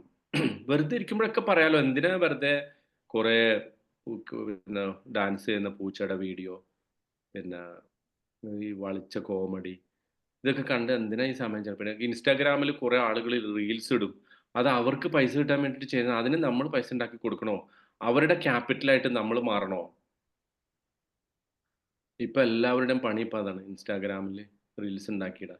നമ്മൾ കുറെ പാവങ്ങള് നമ്മുടെ സമയം, വിലപ്പെട്ട സമയം, നല്ല ഫോൺ അല്ലെ, 1,00,000 രൂപയൊക്കെ കൊടുത്ത് വാങ്ങിച്ച ഫോൺ വെച്ചിട്ട് അവർക്ക് പൈസ ഉണ്ടാക്കി കൊടുക്കുന്ന ഒരു പണിയാണ് നമ്മൾ ചെയ്യുന്നത്. നമ്മൾ ആരെങ്കിലും അറിയുന്നുണ്ടോ ആ സംഭവം? ഞാൻ സോഷ്യൽ മീഡിയക്ക് എതിരല്ല. സോഷ്യൽ മീഡിയ എൻ്റെ ഫീൽഡാണ്. ഞാനൊരു മീഡിയ പേഴ്സൺ ആണ്. അതുകൊണ്ട് ഞാനിതൊന്നും പറയാൻ പാടില്ല. പക്ഷേ ഒന്ന് ആലോചിച്ച് നോക്കിയേ, നിങ്ങൾ ശരിക്കും ആലോചിച്ച് നോക്കിയേ. നമുക്ക് പുണ്യം കിട്ടേണ്ട സമയം മുഴുവൻ നമ്മൾ എന്താ ചെയ്തുകൊണ്ടിരിക്കണം? മറ്റുള്ളവർക്ക് പൈസ ഉണ്ടാക്കി കൊടുക്കുന്ന പണിയിൽ ഏർപ്പെട്ടിരിക്കാം. അതിൽ രസം എന്താന്ന് വെച്ചാൽ എല്ലാവരും വിദഗ്ധന്മാരാണ്. ആരോഗ്യ വിദഗ്ധര്, സൈക്കോളജി വിദഗ്ധര്, ഫൈനാൻഷ്യൽ എക്സ്പെർട്ട്. ഒരു പൊട്ടനും അല്ല. ഇതിനെക്കുറിച്ച് PhD എടുത്ത ആളുകൾ പറയാത്ത, ഇവൻ എവിടെയോ വായിച്ചിട്ട് വന്നിട്ട് ഒരു സംഗതി പറയുമ്പോഴേക്കും നമുക്കത് വേദവാക്യമാണ്. എത്ര മണ്ടന്മാരാന്ന് നോക്കി നമ്മള്, അല്ലേ? ശരിക്കും ആലോചിച്ചു കഴിഞ്ഞാൽ ഇത്രയും വലിയ മണ്ടന്മാരായിട്ട് നമ്മൾ ജീവിച്ചു. ഇങ്ങനത്തെ ഒരു കാലഘട്ടം ഈ ചരിത്രത്തിൽ, മനുഷ്യ ചരിത്രത്തിൽ കടന്നു പോയിട്ടുണ്ടാവില്ല. ഇത്ര മനുഷ്യന്മാരെ പൊട്ടന്മാരാക്കുന്നു. അതുകൊണ്ടാണ് ആളുകളൊക്കെ കോടികൾ എടുത്തു കൊടുക്കണം, അല്ലെ? നമ്മൾ ഇത്ര പൊട്ടന്മാരായതുകൊണ്ടല്ല. പകുതി വിലക്ക് സ്കൂട്ടർ കിട്ടും എന്ന് പറയുമ്പോൾ നിന്നാ എന്റെ കോടി, ഞാനിതാ പറ്റിക്കാൻ റെഡി ആയിട്ട് നിൽക്കാണ്. മലയാളികൾ പ്രത്യേകിച്ചും അതാ പറഞ്ഞ മലയാളികളുടെ ഏറ്റവും വലിയ സവിശേഷത ഇതാ, എന്നെ പറ്റിച്ചോളൂ, എൻ്റെ അടുത്ത് കോടിയുണ്ട്. കോടികള് കൊയ്യുന്ന ആളുകളൊക്കെ ഉണ്ടായത് നമ്മളെ പോലത്തെ മണ്ടന്മാരും, നമ്മളെ പോലെ ഞാൻ ഉദ്ദേശിച്ചത് ഈ ഇരിക്കുന്ന ആളുകളല്ല കേട്ടാ, ഞാൻ ഒട്ടുമല്ല. അങ്ങനത്തെ ഒരു അവസ്ഥ വന്നുപോയി. ഞാൻ പറയുന്നത് നമുക്ക് അള്ളാഹുവിനെ കുറിച്ചുള്ള കൃത്യമായ കാഴ്ചപ്പാടുണ്ടെങ്കിൽ, നമുക്ക് അള്ളാഹുവിനെ കുറിച്ചുള്ള സുപ്രധാനമായ ബോധം ഉണ്ടെങ്കിൽ ഇത്തരം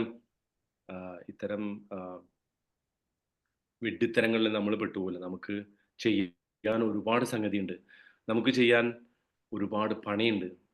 നമ്മുടെ സമയം വളരെ വിലപ്പെട്ടതാണ്.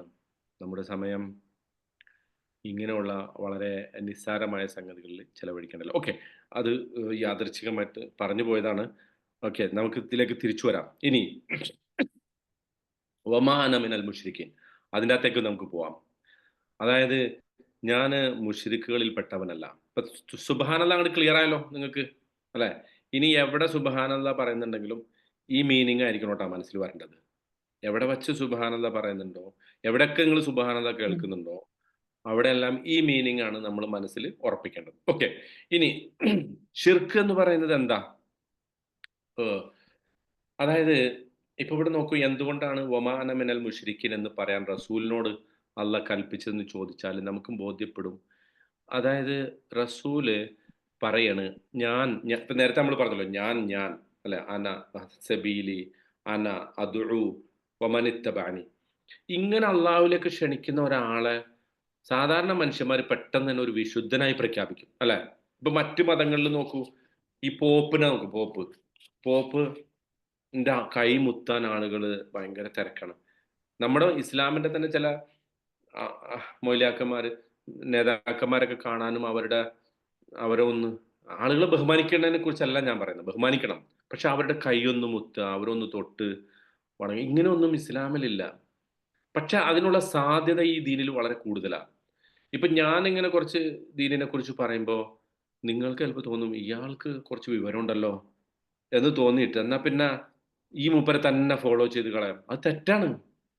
ഞാൻ പറയുന്ന സംഗതി പോലും, ഞാനിപ്പോൾ ഈ പറയുന്നതൊക്കെ ഓഫ് കോഴ്സ് പല സോഴ്സിൽ നിന്ന് എടുത്തിട്ടാണ് ഈ പറയുന്നത്. പല തഫ്സീറുകളും പല അത്തരം വ്യാഖ്യാനങ്ങളൊക്കെ കേട്ടും വായിച്ചും ഒക്കെയാണ് ഈ പറയുന്നത്. ഇതുപോലെ എല്ലാവർക്കും പറ്റും. അള്ളാഹു ഈ ദീനിനെ ഇത്ര സിമ്പിളാക്കി വെച്ചിട്ടുള്ളത്, അള്ളാഹുവിൻ്റെ വിജ്ഞാനം നമുക്ക് കിട്ടും. അപ്പം നമ്മൾ ഒരാളങ്ങനെ പറയുമ്പോൾ അയാൾ വലിയൊരു ഷെയ്ഖും, അയാൾ വലിയൊരു ഉസ്താദും, അയാൾ വലിയൊരു ഹോളി മാനും ആയിട്ട് ഈ ദീനിൽ അങ്ങനെ കരുതാൻ പാടില്ല. ഇത് റസൂലിനെ അങ്ങനെ കരുതരുത് എന്ന് പറയാൻ വേണ്ടിയിട്ടാണ് റസൂല് വമാ അന മിനൽ മുശ്രിക്കീൻ, ഞാൻ മുശ്രിക്കുകളിൽ പെട്ടവനല്ല എന്ന് പറഞ്ഞാൽ എന്നെ നിങ്ങൾ അങ്ങനത്തെ ഒരു പരിശുദ്ധനാക്കി അള്ളാഹുവിനോട് ചേർത്തിട്ട്, അതായത് ശരിക്കും ആരെങ്കിലും അള്ള കഴിഞ്ഞാൽ നമ്മൾ ആരെങ്കിലും വിശുദ്ധനായി കരുതണമെങ്കിൽ അത് ആരെ കരുതേണ്ടത്? അള്ള കഴിഞ്ഞാൽ ഏറ്റവും ഹോളി ആയിട്ട്, ഏറ്റവും സമ്പൂർണ്ണ വിശുദ്ധനായിട്ട് കരുതേണ്ടതുണ്ടെങ്കിൽ നമ്മൾ ആരെ കരുതേണ്ടത്? നിസ്സംശയം റസൂലുള്ളാഹിയാണ്. സയ്യിദുൽ ഖൽഖ്, അഷ്റഫുൽ ഖൽഖ്, മുഹമ്മദ് മുസ്തഫ, ഹബീബുള്ള റസൂലാണ്. പക്ഷെ ആ റസൂല് പറയണ് വമാ അന മിനൽ മുശ്രിക്കീൻ, ഞാൻ അള്ളാഹുവിൽ യാതൊന്നും പങ്കു ചേർക്കൂല. അതേ റസൂലിനെ നമുക്ക് പങ്കുചേർക്കാൻ പറ്റൂല എന്നർത്ഥം. അള്ളാഹുവിന്റെ വിഷയം വരുമ്പോ നമ്മൾ യാതൊന്നിനെയും, റസൂലിനെ പോലും അള്ളാഹുവിനോട് ചേർത്ത് അതേ മഹത്വത്തോടു കൂടി അതേ ഗുണവിശേഷങ്ങളോട് കൂടി ഒരിക്കലും നമുക്ക് അംഗീകരിക്കാൻ പാടില്ല എന്നുള്ളതാണ്. ഇത് കൃത്യമായ ഒരു മെസ്സേജ് റസൂൽ കൊടുക്കുകയാണ്. മനസ്സിലാവുന്നുണ്ടോ? ഇപ്പൊ വജ്ജത്ത് ഓതുമ്പോ നമ്മള് പറയല്ലേ, വജ്ജത്ത് വജീലതി പറയുമ്പോ എന്താ പറയണം? നമസ്കാരത്തിൽ പറയുമ്പോ നമ്മള് അനമനൽ മുശ്രിക്കീന്ന് പറയണ്ടല്ലോ. Very good. അതിപ്പോ നല്ല ചോദ്യമാണ്. ആ ചോദ്യം അതിനകത്തേക്ക് ഞാൻ വരാം കേട്ടോ. അതെന്റെ നോട്ട്സിലുണ്ട്. അതായത് ഞാനത് പറഞ്ഞതിന് മുമ്പ് അപ്പൊ ഈ സുബ്ഹാനല്ലാ എന്നതില് ഒമാ അനമിനൽ മുഷ്രിക്കിൻ എന്ന് ചേർത്ത് വെച്ചത് അതും കൂടെ പറഞ്ഞിട്ട് ഞാൻ അതിനകത്തേക്ക് വരാം കേട്ടാ. അപ്പൊ ഈ അതല്ലേ ചോദ്യം അല്ലെ? ഒമാ അനമിനൽ മുഷ്രിക്കിൻ. ചോദ്യം എന്താണ്? കൃത്യമായിട്ടൊന്നും കൂടെ പറയൂ. നമ്മള് നമസ്കരിക്കുമ്പോ നമ്മള് വജ്ജത്ത് ഓതുമ്പോ നമ്മള് പറയണ്ടല്ലോ ഞാൻ മുശ്രിക്കുകളിൽ പെട്ടതാണ്. അപ്പോ അതും ഇതുമായിട്ട് ബന്ധമെന്നാണ് ചോദ്യം. അല്ല, റസൂല് പറയണ അപ്പൊ നമ്മളും പറയണ്ടല്ലോ. നമ്മളും പറയണുണ്ട്. Okay, very good. മനസ്സിലായി. ഓക്കെ, ശരി. അതിനെക്കുറിച്ച് ഞാൻ പറയാം. അപ്പോൾ ഇവിടെ ഈ സുബ്ഹാനല്ലാഹയോട് ചേർത്ത് വമാ അന മിനൽ മുശ്രിക്കീൻ എന്ന് പറഞ്ഞതില് വേറൊരു സംഗതി കൂടിയുണ്ട്. അതെന്താന്ന് വെച്ചാല് നമ്മൾ ഇപ്പൊ നോക്കൂ, ഒന്നുകിൽ ദീനിന്റെ കാര്യത്തിൽ രണ്ടവസ്ഥ നമുക്ക് കാണാൻ പറ്റും. ഒന്നുകിൽ ആളുകൾ ഈ ദീനിനെ കുറിച്ച് അഷെയിംഡ് ആണ്. അതായത് ഇസ്ലാം ഒരു പഴഞ്ചൻ മതം, നമ്മൾ പലപ്പോഴും അത് ആളുകളുടെ മുമ്പിൽ പറയാൻ പറ്റിയ ഒരു സാധനമല്ല എന്ന് ഒരു കാഴ്ചപ്പാടുള്ള കുറെ പേരുണ്ട്. അവരാണ് ഈ എക്സ് മുസ്ലിമും അല്ലെങ്കിൽ വീക്ക് ഈമാനൊക്കെ ഉള്ള ആളുകളായിട്ട് മാറാം.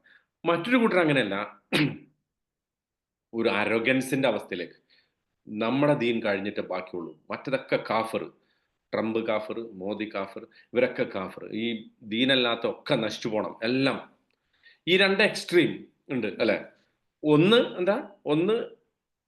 നമ്മുടെ ഇസ്ലാമിനെ പ്രതിനിധാനം ചെയ്യാൻ, റെപ്രസെന്റ് ചെയ്യാൻ മടി. രണ്ടാമത്തത് ഇസ്ലാമിനെ അങ്ങോട്ട് പ്രതിനിധാനം ചെയ്തിട്ട് അതിന്റെ അപ്പുറത്തേക്ക് നമ്മൾ മറ്റൊന്നിനെ ഉൾക്കൊള്ളാൻ പറ്റാത്ത, ഞാൻ കഴിഞ്ഞ ആഴ്ച അത് പറഞ്ഞല്ലോ, ഒരു കൾച്ചറൽ എക്സ്ചേഞ്ച് ഒന്നും സാധ്യമല്ലാത്ത രൂപത്തിൽ കംപ്ലീറ്റ് അടച്ചു വെച്ചിട്ടുള്ള ഒരവസ്ഥ. ഇത് രണ്ടും അല്ലാത്ത ഒരു സംഗതിയാണ് നമ്മുടെ ദീൻ എന്ന് പറഞ്ഞാൽ. ഇതിന്റെ ഇടയ്ക്ക് ഒരു ബാലൻസ് ഉണ്ട്. നമ്മൾ നമ്മുടെ ദീനിനെ പ്രതിനിധാനം ചെയ്യുന്നതിനോ പ്രഖ്യാപിക്കുന്നതിനോ ഒരു മടിയും കാണിക്കേണ്ടതില്ല.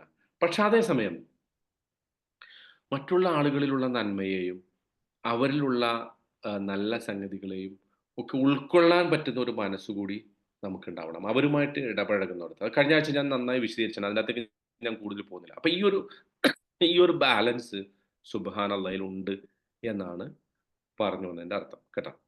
ഓക്കെ, ഇവിടെ ഈ പിന്നെ ഒമാനമിനൽ മുശ്രിക്കിൻ എന്ന് പറഞ്ഞതിന്റെ മറ്റൊരു ഉദ്ദേശം, ഇപ്പൊ നോക്കൂ, അള്ളാഹ് എന്നുള്ള പദം അന്ന് മക്കയിൽ മുശ്രിക്കുകൾ പറഞ്ഞിരുന്നു അള്ളാന്ന് അല്ലെ. മുശ്രിക്കുകളുടെ അവർ ദൈവത്തിന് വിളിക്കണ അള്ളാന്നായിരുന്നു. ഇപ്പോഴും നമുക്ക് കാണാം അറബ് ക്രിസ്ത്യാനികൾ അള്ളാന്നാണ് വിളിക്കുക, അവർക്കും അള്ളാഹ് ഉണ്ട്. മദീനയിലെ ജൂതന്മാര് അള്ളാഹു എന്നാണ് വിളിച്ചിരുന്നത്. ഓക്കെ, അപ്പോ ഈ സുബ്ഹാൻ അല്ലാഹ് എന്ന് പറയുമ്പോൾ, അള്ളാഹു പരിശുദ്ധനാണ്, പെർഫെക്ഷൻ ആണ് എന്ന് പറയുമ്പോൾ അവർക്കൊക്കെ തോന്നും ആ അള്ളാഹിനെ തന്നെയാണല്ലോ നമ്മളും വിളിക്കുന്നത്. പക്ഷെ അവരുടെ വിളിക്കുന്ന അള്ളാഹുവും നമ്മൾ വിളിക്കുന്ന അള്ളാഹും തമ്മിലുള്ള വ്യത്യാസം എന്താ? അവര് ആ അള്ളാഹുവിൽ മറ്റ് ആളുകളെ പങ്കുചേർക്കുന്നു. ഉദാഹരണത്തിന് മക്കാ മുശ്രിക്കുകൾ ലാത്ത, ഉസ്സ, മനാത്ത, ഹുബൽ, ഒരുപാട് വിഗ്രഹങ്ങൾ. ക്രിസ്ത്യാനികള് ഈസാ നബി, ട്രിനിറ്റീനെ ഇങ്ങോട്ടാണോ? അല്ല, ഓക്കെ, ട്രിനിറ്റീനെ വിശ്വസിക്കുന്നു. ജൂതന്മാര് ഉസൈർ അള്ളാഹുവിന്റെ പുത്രനാണ് എന്ന് വിശ്വസിക്കുന്നു. അപ്പോൾ ഇങ്ങനെ ഒരുപാട് ഈ അവർ വിളിക്കുന്ന അള്ളാഹുവും നമ്മൾ വിളിക്കുന്ന അള്ളാഹുവും രണ്ടാണ്. നമ്മൾ യാതൊന്നും പങ്കുചേരാത്ത ഒരു അള്ളാഹുവിനെ കുറിച്ചാണ് പറയുന്നത്. ആ സമ്പൂർണതയിൽ, ആ കംപ്ലീറ്റ്നെസ്സിൽ മറ്റൊന്നിനും ഒരു പങ്കുമില്ലാത്ത അള്ളാഹുവിനെ കുറിച്ച് നമ്മൾ പറയുന്നു. അവര് ദൈവത്തെ അള്ളാഹു എന്ന് വിളിക്കുന്നുണ്ടെങ്കിൽ കൂടി ആ ദൈവത്തിൽ അവരെന്ത് ചെയ്യുന്നു? പലതിനെയും പങ്കുചേർക്കുന്നു. അതാണ് വമാ അന മിനൽ മുശ്രിക്കീൻ എന്ന് ഇവിടെ എടുത്തു പറയാനുള്ള മറ്റൊരു കാരണം കേട്ടോ. ഓക്കെ, ഇനി നിങ്ങൾ ചോദിച്ച ആ ചോദ്യത്തിലേക്ക്, അതായത് വജ്ജഹത്തു വജ്ഹിയ, അത് ശരിക്കും ആ വജ്ജഹത്തു വജ്ഹിയ എന്നുള്ള പ്രാർത്ഥന അത് എവിടുന്ന് വന്നാണ്?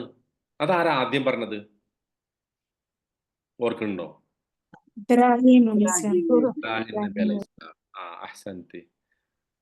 ഇന്നി വജ്ജഹ്തു വജ്ഹിയ ലില്ലദീ ഫതറ അസ്സമാവാതി വൽ അർദ് വമാ അന മിനൽ മുശ്രിക്കീൻ എന്ന് ആദ്യം പറഞ്ഞത് ഇബ്രാഹിം നബി അലൈഹി സ്വലാം. അതാണ് ഇവിടെ ഒരു കണക്ഷൻ. അതായത് ഈ ഈ കണക്ഷൻ കൂടി നമ്മൾ ഇതിനോട് ചേർത്ത് മനസ്സിലാക്കണം. അതായത് പ്രവാചകൻ സല്ലല്ലാഹു അലൈഹി വസല്ലം നമ്മളോട് പിന്നെ നമസ്കാരത്തിന്റെ തുടക്കത്തിൽ പ്രാരംഭ പ്രാർത്ഥനയായിട്ട് ഇത് മാത്രമല്ല കേട്ടോ, നമ്മൾ വജ്ജഹത്തു സാധാരണ ഷാഫി മദ്ഹബുകാരാണ് വജ്ജഹത്തു ഓതുക. അതേസമയം ഹംബലി മാലിക്കി മദ്ഹബിലൊക്കെ മറ്റു പല പ്രാർത്ഥനകളുണ്ട്. അതും നമ്മൾ മനസ്സിലാക്കണം. ഈ എല്ലാവരും വജ്ജഹത്തു ഓതുന്നവരല്ല. പക്ഷേ ഏറ്റവും നല്ല ഒരു പ്രാർത്ഥനയായിട്ട് പരിചയപ്പെടുത്തിയിട്ടുള്ള സംഗതിയാണ് വജ്ജഹത്തു. അതിൽ ഈ ഒമാ അന മിനൽ മുശ്രിക്കീൻ എന്നുള്ളതിന്റെ ചേർത്തതിന്റെ അല്ലെങ്കിൽ അത് എടുത്തതിന്റെ ഉദ്ദേശം അതിന്റെ കണക്ഷൻ ആരുമായിട്ടാണ്? ഇബ്രാഹിം നബി അലൈഹി ഇസ്ലാമിയാണ്. ഈ സൂറത്തിൽ നമുക്ക് യൂസുഫ് നബി അലൈഹി ഇസ്ലാം ഇത് പറയാതെ പറയുന്നതായിട്ട് നമുക്ക് കാണാൻ സാധിക്കും. എവിടെയാ നോക്കൂ, ഇന്നി തറക്തു മില്ലത ഖൗമിൻ ലാ യുഅ്മിനൂന ബില്ലാഹി വഹും ബിൽ ആഖിറതി ഹും കാഫിറൂൻ പറയുന്നില്ലേ? എവിടെ വെച്ച്? ജയിലിൽ വെച്ച്. ജയിലാളികളോട് സംസാരിക്കുമ്പോൾ യൂസുഫ് നബി പറയുന്നത് എന്താ? അതിന്റെ അർത്ഥം ഇന്നി തറക്തു മില്ലത ഖൗമിൻ, ഞാനൊരു ജനതയുടെ മാർഗത്തെ ഉപേക്ഷിച്ചിരിക്കുന്നു. ലാ യുഅ്മിനൂന ബില്ലാ, അവർ അള്ളാഹുൽ വിശ്വസിക്കുന്നില്ല. വബിൽ ആഖിറതി ഹും കാഫിറൂൻ, അവർ പരലോകത്തെ നിഷേധിക്കുന്നതാണ്. ആ പറഞ്ഞതിന്റെ അർത്ഥം എന്താ? വമാ അന മിനൽ മുശ്രിക്കീൻ എന്നാണ്. ഞാൻ മുശ്രിക്കുകളുടെ കൂട്ടത്തിൽപ്പെട്ടല്ല എന്ന് മാത്രമല്ല, ഇബ്രാഹിം നബിയുടെ മാർഗം പിൻപറ്റിയതായിട്ട് യൂസുഫ് നബി പറയുന്നുണ്ട്. വത്തബഅതു മില്ലത ആബാഇ ഇബ്രാഹിമ വ ഇസ്ഹാഖ വ യഅഖൂബ, അല്ലെ? മില്ലത്ത ആബാഇ മാ യകൂനു ലനാ അൻ നുശ്രിക ബില്ലാ. വളരെ കൃത്യമായി പറയുന്നുണ്ട്. മാ യകൂനു ലനാ അൻ നുശ്രിക ബില്ലാ, അള്ളാഹുവിൽ പങ്കു ചേർക്കുക എന്നത് നമുക്ക് യോജിച്ച പണിയല്ല. മാ അൻസലല്ലാഹു ബിഹാ മിൻ സുൽത്താൻ, അല്ലെ? എന്താണ് നിങ്ങൾ പ്രാർത്ഥിക്കുന്ന അള്ളാഹുവിനെ കൂടാതെ നിങ്ങൾ വിളിച്ച് പ്രാർത്ഥിക്കുന്നതൊക്കെ നിങ്ങളിട്ട കുറെ പേരുകളാണ്. മാൻസൽ അള്ളാഹു ബിഹാമിൻ സുൽത്താൻ, അത് അള്ളാഹു ഒരു പ്രമാണം ഇറക്കിയിട്ടില്ലാത്ത സംഗതിയാണ്. അപ്പോൾ ഈ ഒമാ അന മിനൽ മുശ്രിക്കീൻ എന്നത് ഇബ്രാഹിം നബി അലൈഹി ഇസ്ലാമയുടെ ആ പ്രാർത്ഥനയും യൂസുഫ് അലൈഹി ഇസ്ലാമയുടെ പ്രാർത്ഥനയും അദ്ദേഹത്തിന്റെ സ്റ്റേറ്റ്മെന്റും ഒക്കെ ആയിട്ട് ചേർത്ത് നിൽക്കുന്ന ഒരു ബറാഅത്താണ്, ഒരു സ്ട്രോങ് ഡിക്ലറേഷനാണ്. ഞാൻ ഈ പറയുന്ന എല്ലാ സംഗതികളിൽ നിന്നും ഒഴിഞ്ഞു നിൽക്കുന്നു. ശരിക്കും അന്നത്തെ കാലത്ത് ഇപ്പൊ ഇബ്രാഹിം നബി അലൈഹി സ്വലാം അത് പറയുമ്പോൾ അത് ശരിക്കും എന്താണ്? അവിടുത്തെ സിറ്റിസൺഷിപ്പ് ഒഴിവാക്കുന്നതിന് തുല്യമല്ലേ? ഒന്ന് ആലോചിച്ച് നോക്കിയേ. അന്നത്തെ കാലത്ത് ഞാൻ നിങ്ങളുടെ ദൈവത്തെ വിട്ടു പോവുകയാണ് എന്ന് പറഞ്ഞാൽ അതിന്റെ അർത്ഥം എന്താ? അതുകൊണ്ടല്ലേ നമ്രൂദ് ഇബ്രാഹിം നബിയെ തീയിലിട്ടത്. നമ്മൾ ആലോചിക്കുക, ഇപ്പൊ വെറുതെ അള്ളാന്ന് പറഞ്ഞുകൊണ്ട് മാത്രം തീയിലിട്ടോ ചോദിക്കും നമ്മള്. പക്ഷെ അന്ന് ഒരു രാജ്യദ്രോഹമാണത്. കാരണം എന്താ? സ്വന്തം രാജ്യത്തിന്റെ മതം എന്ന് പറഞ്ഞാൽ ആ മതത്തിനെതിരെ പറയാ എന്ന് പറഞ്ഞാൽ രാജ്യത്തിനെതിരെ പറഞ്ഞു എന്നാണ് അന്ന് അർത്ഥം. ഇബ്രാഹിം നബിയെ തീയിലിട്ടു, പക്ഷെ യൂസുഫ് നബിക്ക് അത് ഉണ്ടായിട്ടില്ല. യൂസുഫ് നബി അത് പറഞ്ഞെങ്കിലും അവരത് അംഗീകരിച്ചു. അപ്പോൾ പല പ്രവാചകന്മാർക്ക് വ്യത്യസ്തമായിട്ടാവും. ഇന്നിപ്പോ നമുക്കെതിരെ ഈ ഇസ്ലാമോഫോബിയ ഒക്കെ ഉണ്ടാവുന്നതിന്റെ അടിസ്ഥാനം എന്താ? നമ്മൾ പറയുന്നത് രാജ്യദ്രോഹമാണ്, നിങ്ങളൊക്കെ മുസ്ലിങ്ങളാണ്, നിങ്ങൾക്ക് ഇസ്ലാമാണ് പ്രധാനം എന്ന് നമ്മളെക്കുറിച്ച് ഇങ്ങനെ ആവർത്തിച്ച് പറയുന്നതിന്റെ അടിസ്ഥാനം എന്താ? ഇത് തന്നെയാണ് അടിസ്ഥാനം. നമ്മൾ അള്ളാഹുവിന്റെ സമ്പൂർണതയെ വാഴ്ത്തുന്നു, അത് ഇവർക്ക് പിടിക്കുന്നില്ല. നമ്മൾ അള്ളാഹുവിന്റെ സമ്പൂർണതയെ പ്രകീർത്തിക്കുന്നത് ഇവർക്ക് മനസ്സിലാവുന്നില്ല. അതാണ് അതിന്റെ പ്രശ്നം. ഓക്കെ, അപ്പൊ ഇതൊരു ഇബ്രാഹിം നബി അലൈഹി ഇസ്ലാമയുടെ പ്രാർത്ഥനയുടെ ഒരു എക്കോയാണ്, ഒരു റിഫ്ലക്ഷനാണ്. ഇതുകൂടി മനസ്സിലാക്കിയാൽ നമുക്ക് ഏറെക്കുറെ ഇതിന്ന് വൈൻഡപ്പ് ചെയ്യാം. ഓക്കെ, ഇപ്പൊ ഈ പറഞ്ഞതിൽ എന്തെങ്കിലും സംശയമുണ്ടോ ഇതുവരെ നമ്മൾ സംസാരിച്ചതില്? എനിക്ക് അതുപോലെ ഒരു സംശയമുള്ളത്, ആ. ഇപ്പൊ ഇന്നത്തെ സമൂഹത്തിൽ ഇപ്പൊ നമ്മൾ ഓണം സെലിബ്രേറ്റ് ചെയ്യുന്ന ക്രിസ്മസിന്റെ ഇതിലൊക്കെ മുസ്ലിംസ് അങ്ങനെ എല്ലാവരും സെലിബ്രേറ്റ്, അപ്പൊ അതൊക്കെ ഷിർക്കിന്റെ ഇതിൽ ഭാഗമായിട്ട് വരൂലേ? രണ്ട് രൂപത്തിൽ അതിനെ നമുക്ക് മനസ്സിലാക്കണം. അതായത് ഒന്ന്, നമ്മള് ഓണം എന്ന് പറഞ്ഞിട്ട് ഒരു പരിപാടി പോയിട്ട് നമ്മൾ തന്നെ മഹാബലി ആവുക, നമ്മൾ തന്നെ ഓണത്തപ്പനാവുക, നമ്മൾ തന്നെ അതിന്റെ ആചാരം. അതിന് ഓണം എന്ന് പറയുന്ന സംഗതി അത്ര നിരുപദ്രവകരമല്ല. ഓണത്തിൽ ഒരുപാട് ഷിർക്കിന്റെ അംശങ്ങളുണ്ട്. അപ്പൊ ആ ഷിർക്കിന്റെ അംശങ്ങളിൽ നമ്മൾ പാർട്ടാകുന്നതും അതേസമയം നമ്മുടെ നാട്ടിലെ ഒരു വിഭാഗത്തിന്റെ വളരെ പ്രധാനപ്പെട്ട ഒരു ആഘോഷത്തിൽ അവരുടെ അടുത്ത് പോയിട്ട് നമ്മൾ അവർക്ക് പിന്നെ അവരോട് സന്തോഷകരമായ വർത്തമാനങ്ങൾ പറയുക, അവരുടെ സന്തോഷത്തിൽ പങ്കുചേരുക, ഇത് രണ്ടാണ്. അതായത് ഒന്നുകിൽ നമ്മൾ എന്ത് ചെയ്യുക, അതിന്റെ പൂർണ്ണമായ ഭാഗഭാക്കാവുക. അങ്ങനെ വരുമ്പോൾ അത് ഷിർക്കായി. എന്തുകൊണ്ടാ? അതിലുള്ള ഷിർക്കൻ ആചാരങ്ങളും ഷിർക്കൻ ആഘോഷങ്ങളും ഒക്കെ നമ്മളും ഏറ്റെടുക്കുമ്പോൾ നമ്മൾ അതിന്റെ ഭാഗമായി മാറും. അതേസമയം നമ്മൾ അവരുടെ ആ സന്തോഷാവസരത്തിൽ പോയി അവർക്ക് വിഷ് ചെയ്യുന്നതോ അവരെ ആ സന്തോഷത്തിൽ നമ്മൾ പിന്നെ ഏതെങ്കിലും അർത്ഥത്തിൽ അവർക്ക് അതായത് ഇപ്പൊ നമ്മൾ ഈദിന് അവരെ വിളിക്കണമല്ലോ അതായത് നമ്മുടെ ദീനിലേക്ക് നമ്മൾ അവരെ വിളിക്കണമെന്നുണ്ടെങ്കിൽ നമുക്ക് എന്ത് വേണ്ടി വരും? അവരുടെ സന്തോഷത്തിൽ നമ്മൾ അവരെ വിഷ് ചെയ്യണമല്ലോ. എന്നാലാണല്ലോ ഇപ്പൊ നമുക്ക് നമ്മുടെ ദീനിൽ നമ്മുടെ പ്രധാനപ്പെട്ട അവസരങ്ങളിൽ നമ്മൾ അവർ നമ്മുടെ അടുത്തും വന്ന് പങ്കുചേരുള്ളൂ. കാലത്തൊക്കെ നമ്മളുടെ ഇത്തരം ആഘോഷ സന്ദർഭങ്ങൾ പരസ്പരം കമ്മ്യൂണിറ്റികൾ കൂടിച്ചേരാനും ഒരുമിച്ച് ചേരാനൊക്കെയുള്ള അവസരം വരുന്നത്. ആ അവസരത്തെ നമ്മൾ ഇല്ലാതാക്കരുത്. പക്ഷെ അതേസമയം അതിന്റെ ശിർക്കൻ ആചാരങ്ങൾ, ഇപ്പൊ ക്രിസ്മസിൽ നമ്മൾ തന്നെ ക്രിസ്മസ് സ്റ്റാർ തൂക്കുക, നമ്മൾ തന്നെ ക്രിസ്മസ് കേക്ക് പിന്നെ മുറിച്ച് ആഘോഷിക്കുക, നമ്മൾ തന്നെ ഈ പറഞ്ഞ രൂപത്തിൽ അതിൻ്റെ അപ്പുറത്തേക്ക് അവരുടെ ഒരു സന്തോഷാവസരത്തിൽ അവർക്ക് ആ സംഗതിയിൽ അവരുടെ സന്തോഷത്തിൽ പങ്കുചേരുന്നതിനോ അവരുടെ വിശ്വാസങ്ങളിൽ നമ്മൾ പങ്കെടുക്കാതെ വിശ്വാസം പങ്കുചേർക്കാതെ നമ്മൾ എന്ത് ചെയ്യുന്ന അവരുടെ സന്തോഷാവസരത്തിൽ പങ്കാളികളാകുന്നതിന് തടസ്സമില്ല. നബി സല്ലല്ലാഹു അലൈഹി വസല്ലം നജ്റാനിൽ നിന്ന് വന്ന ക്രിസ്ത്യാനികൾക്ക് മദീനയിലെ പള്ളിയിൽ പ്രാർത്ഥിക്കാനുള്ള ഒരു സ്ഥലം വരെ ഒഴിഞ്ഞു കൊടുത്തിട്ടുണ്ട്. അവർക്ക് പ്രാർത്ഥിക്കാൻ സമയമായപ്പോൾ അവരോട് ഇവിടെ പ്രാർത്ഥിച്ചോളാൻ പറഞ്ഞു. പള്ളിയിൽ അള്ളാഹുവിനെ മാത്രം ആരാധിക്കുന്ന പള്ളിയിൽ അവർ ശിർക്കല്ലേ ചെയ്തിട്ടുണ്ടാവുക. അപ്പൊ അത് ചെയ്തു കൊടുത്തു. പക്ഷെ റസൂൽ അതിൽ പങ്കാളിയായില്ല. അതുകൊണ്ട് റസൂൽ ശിർക്ക് ചെയ്തില്ല. ഒമാന മിനൽ മുശ്രിക്കീൻ.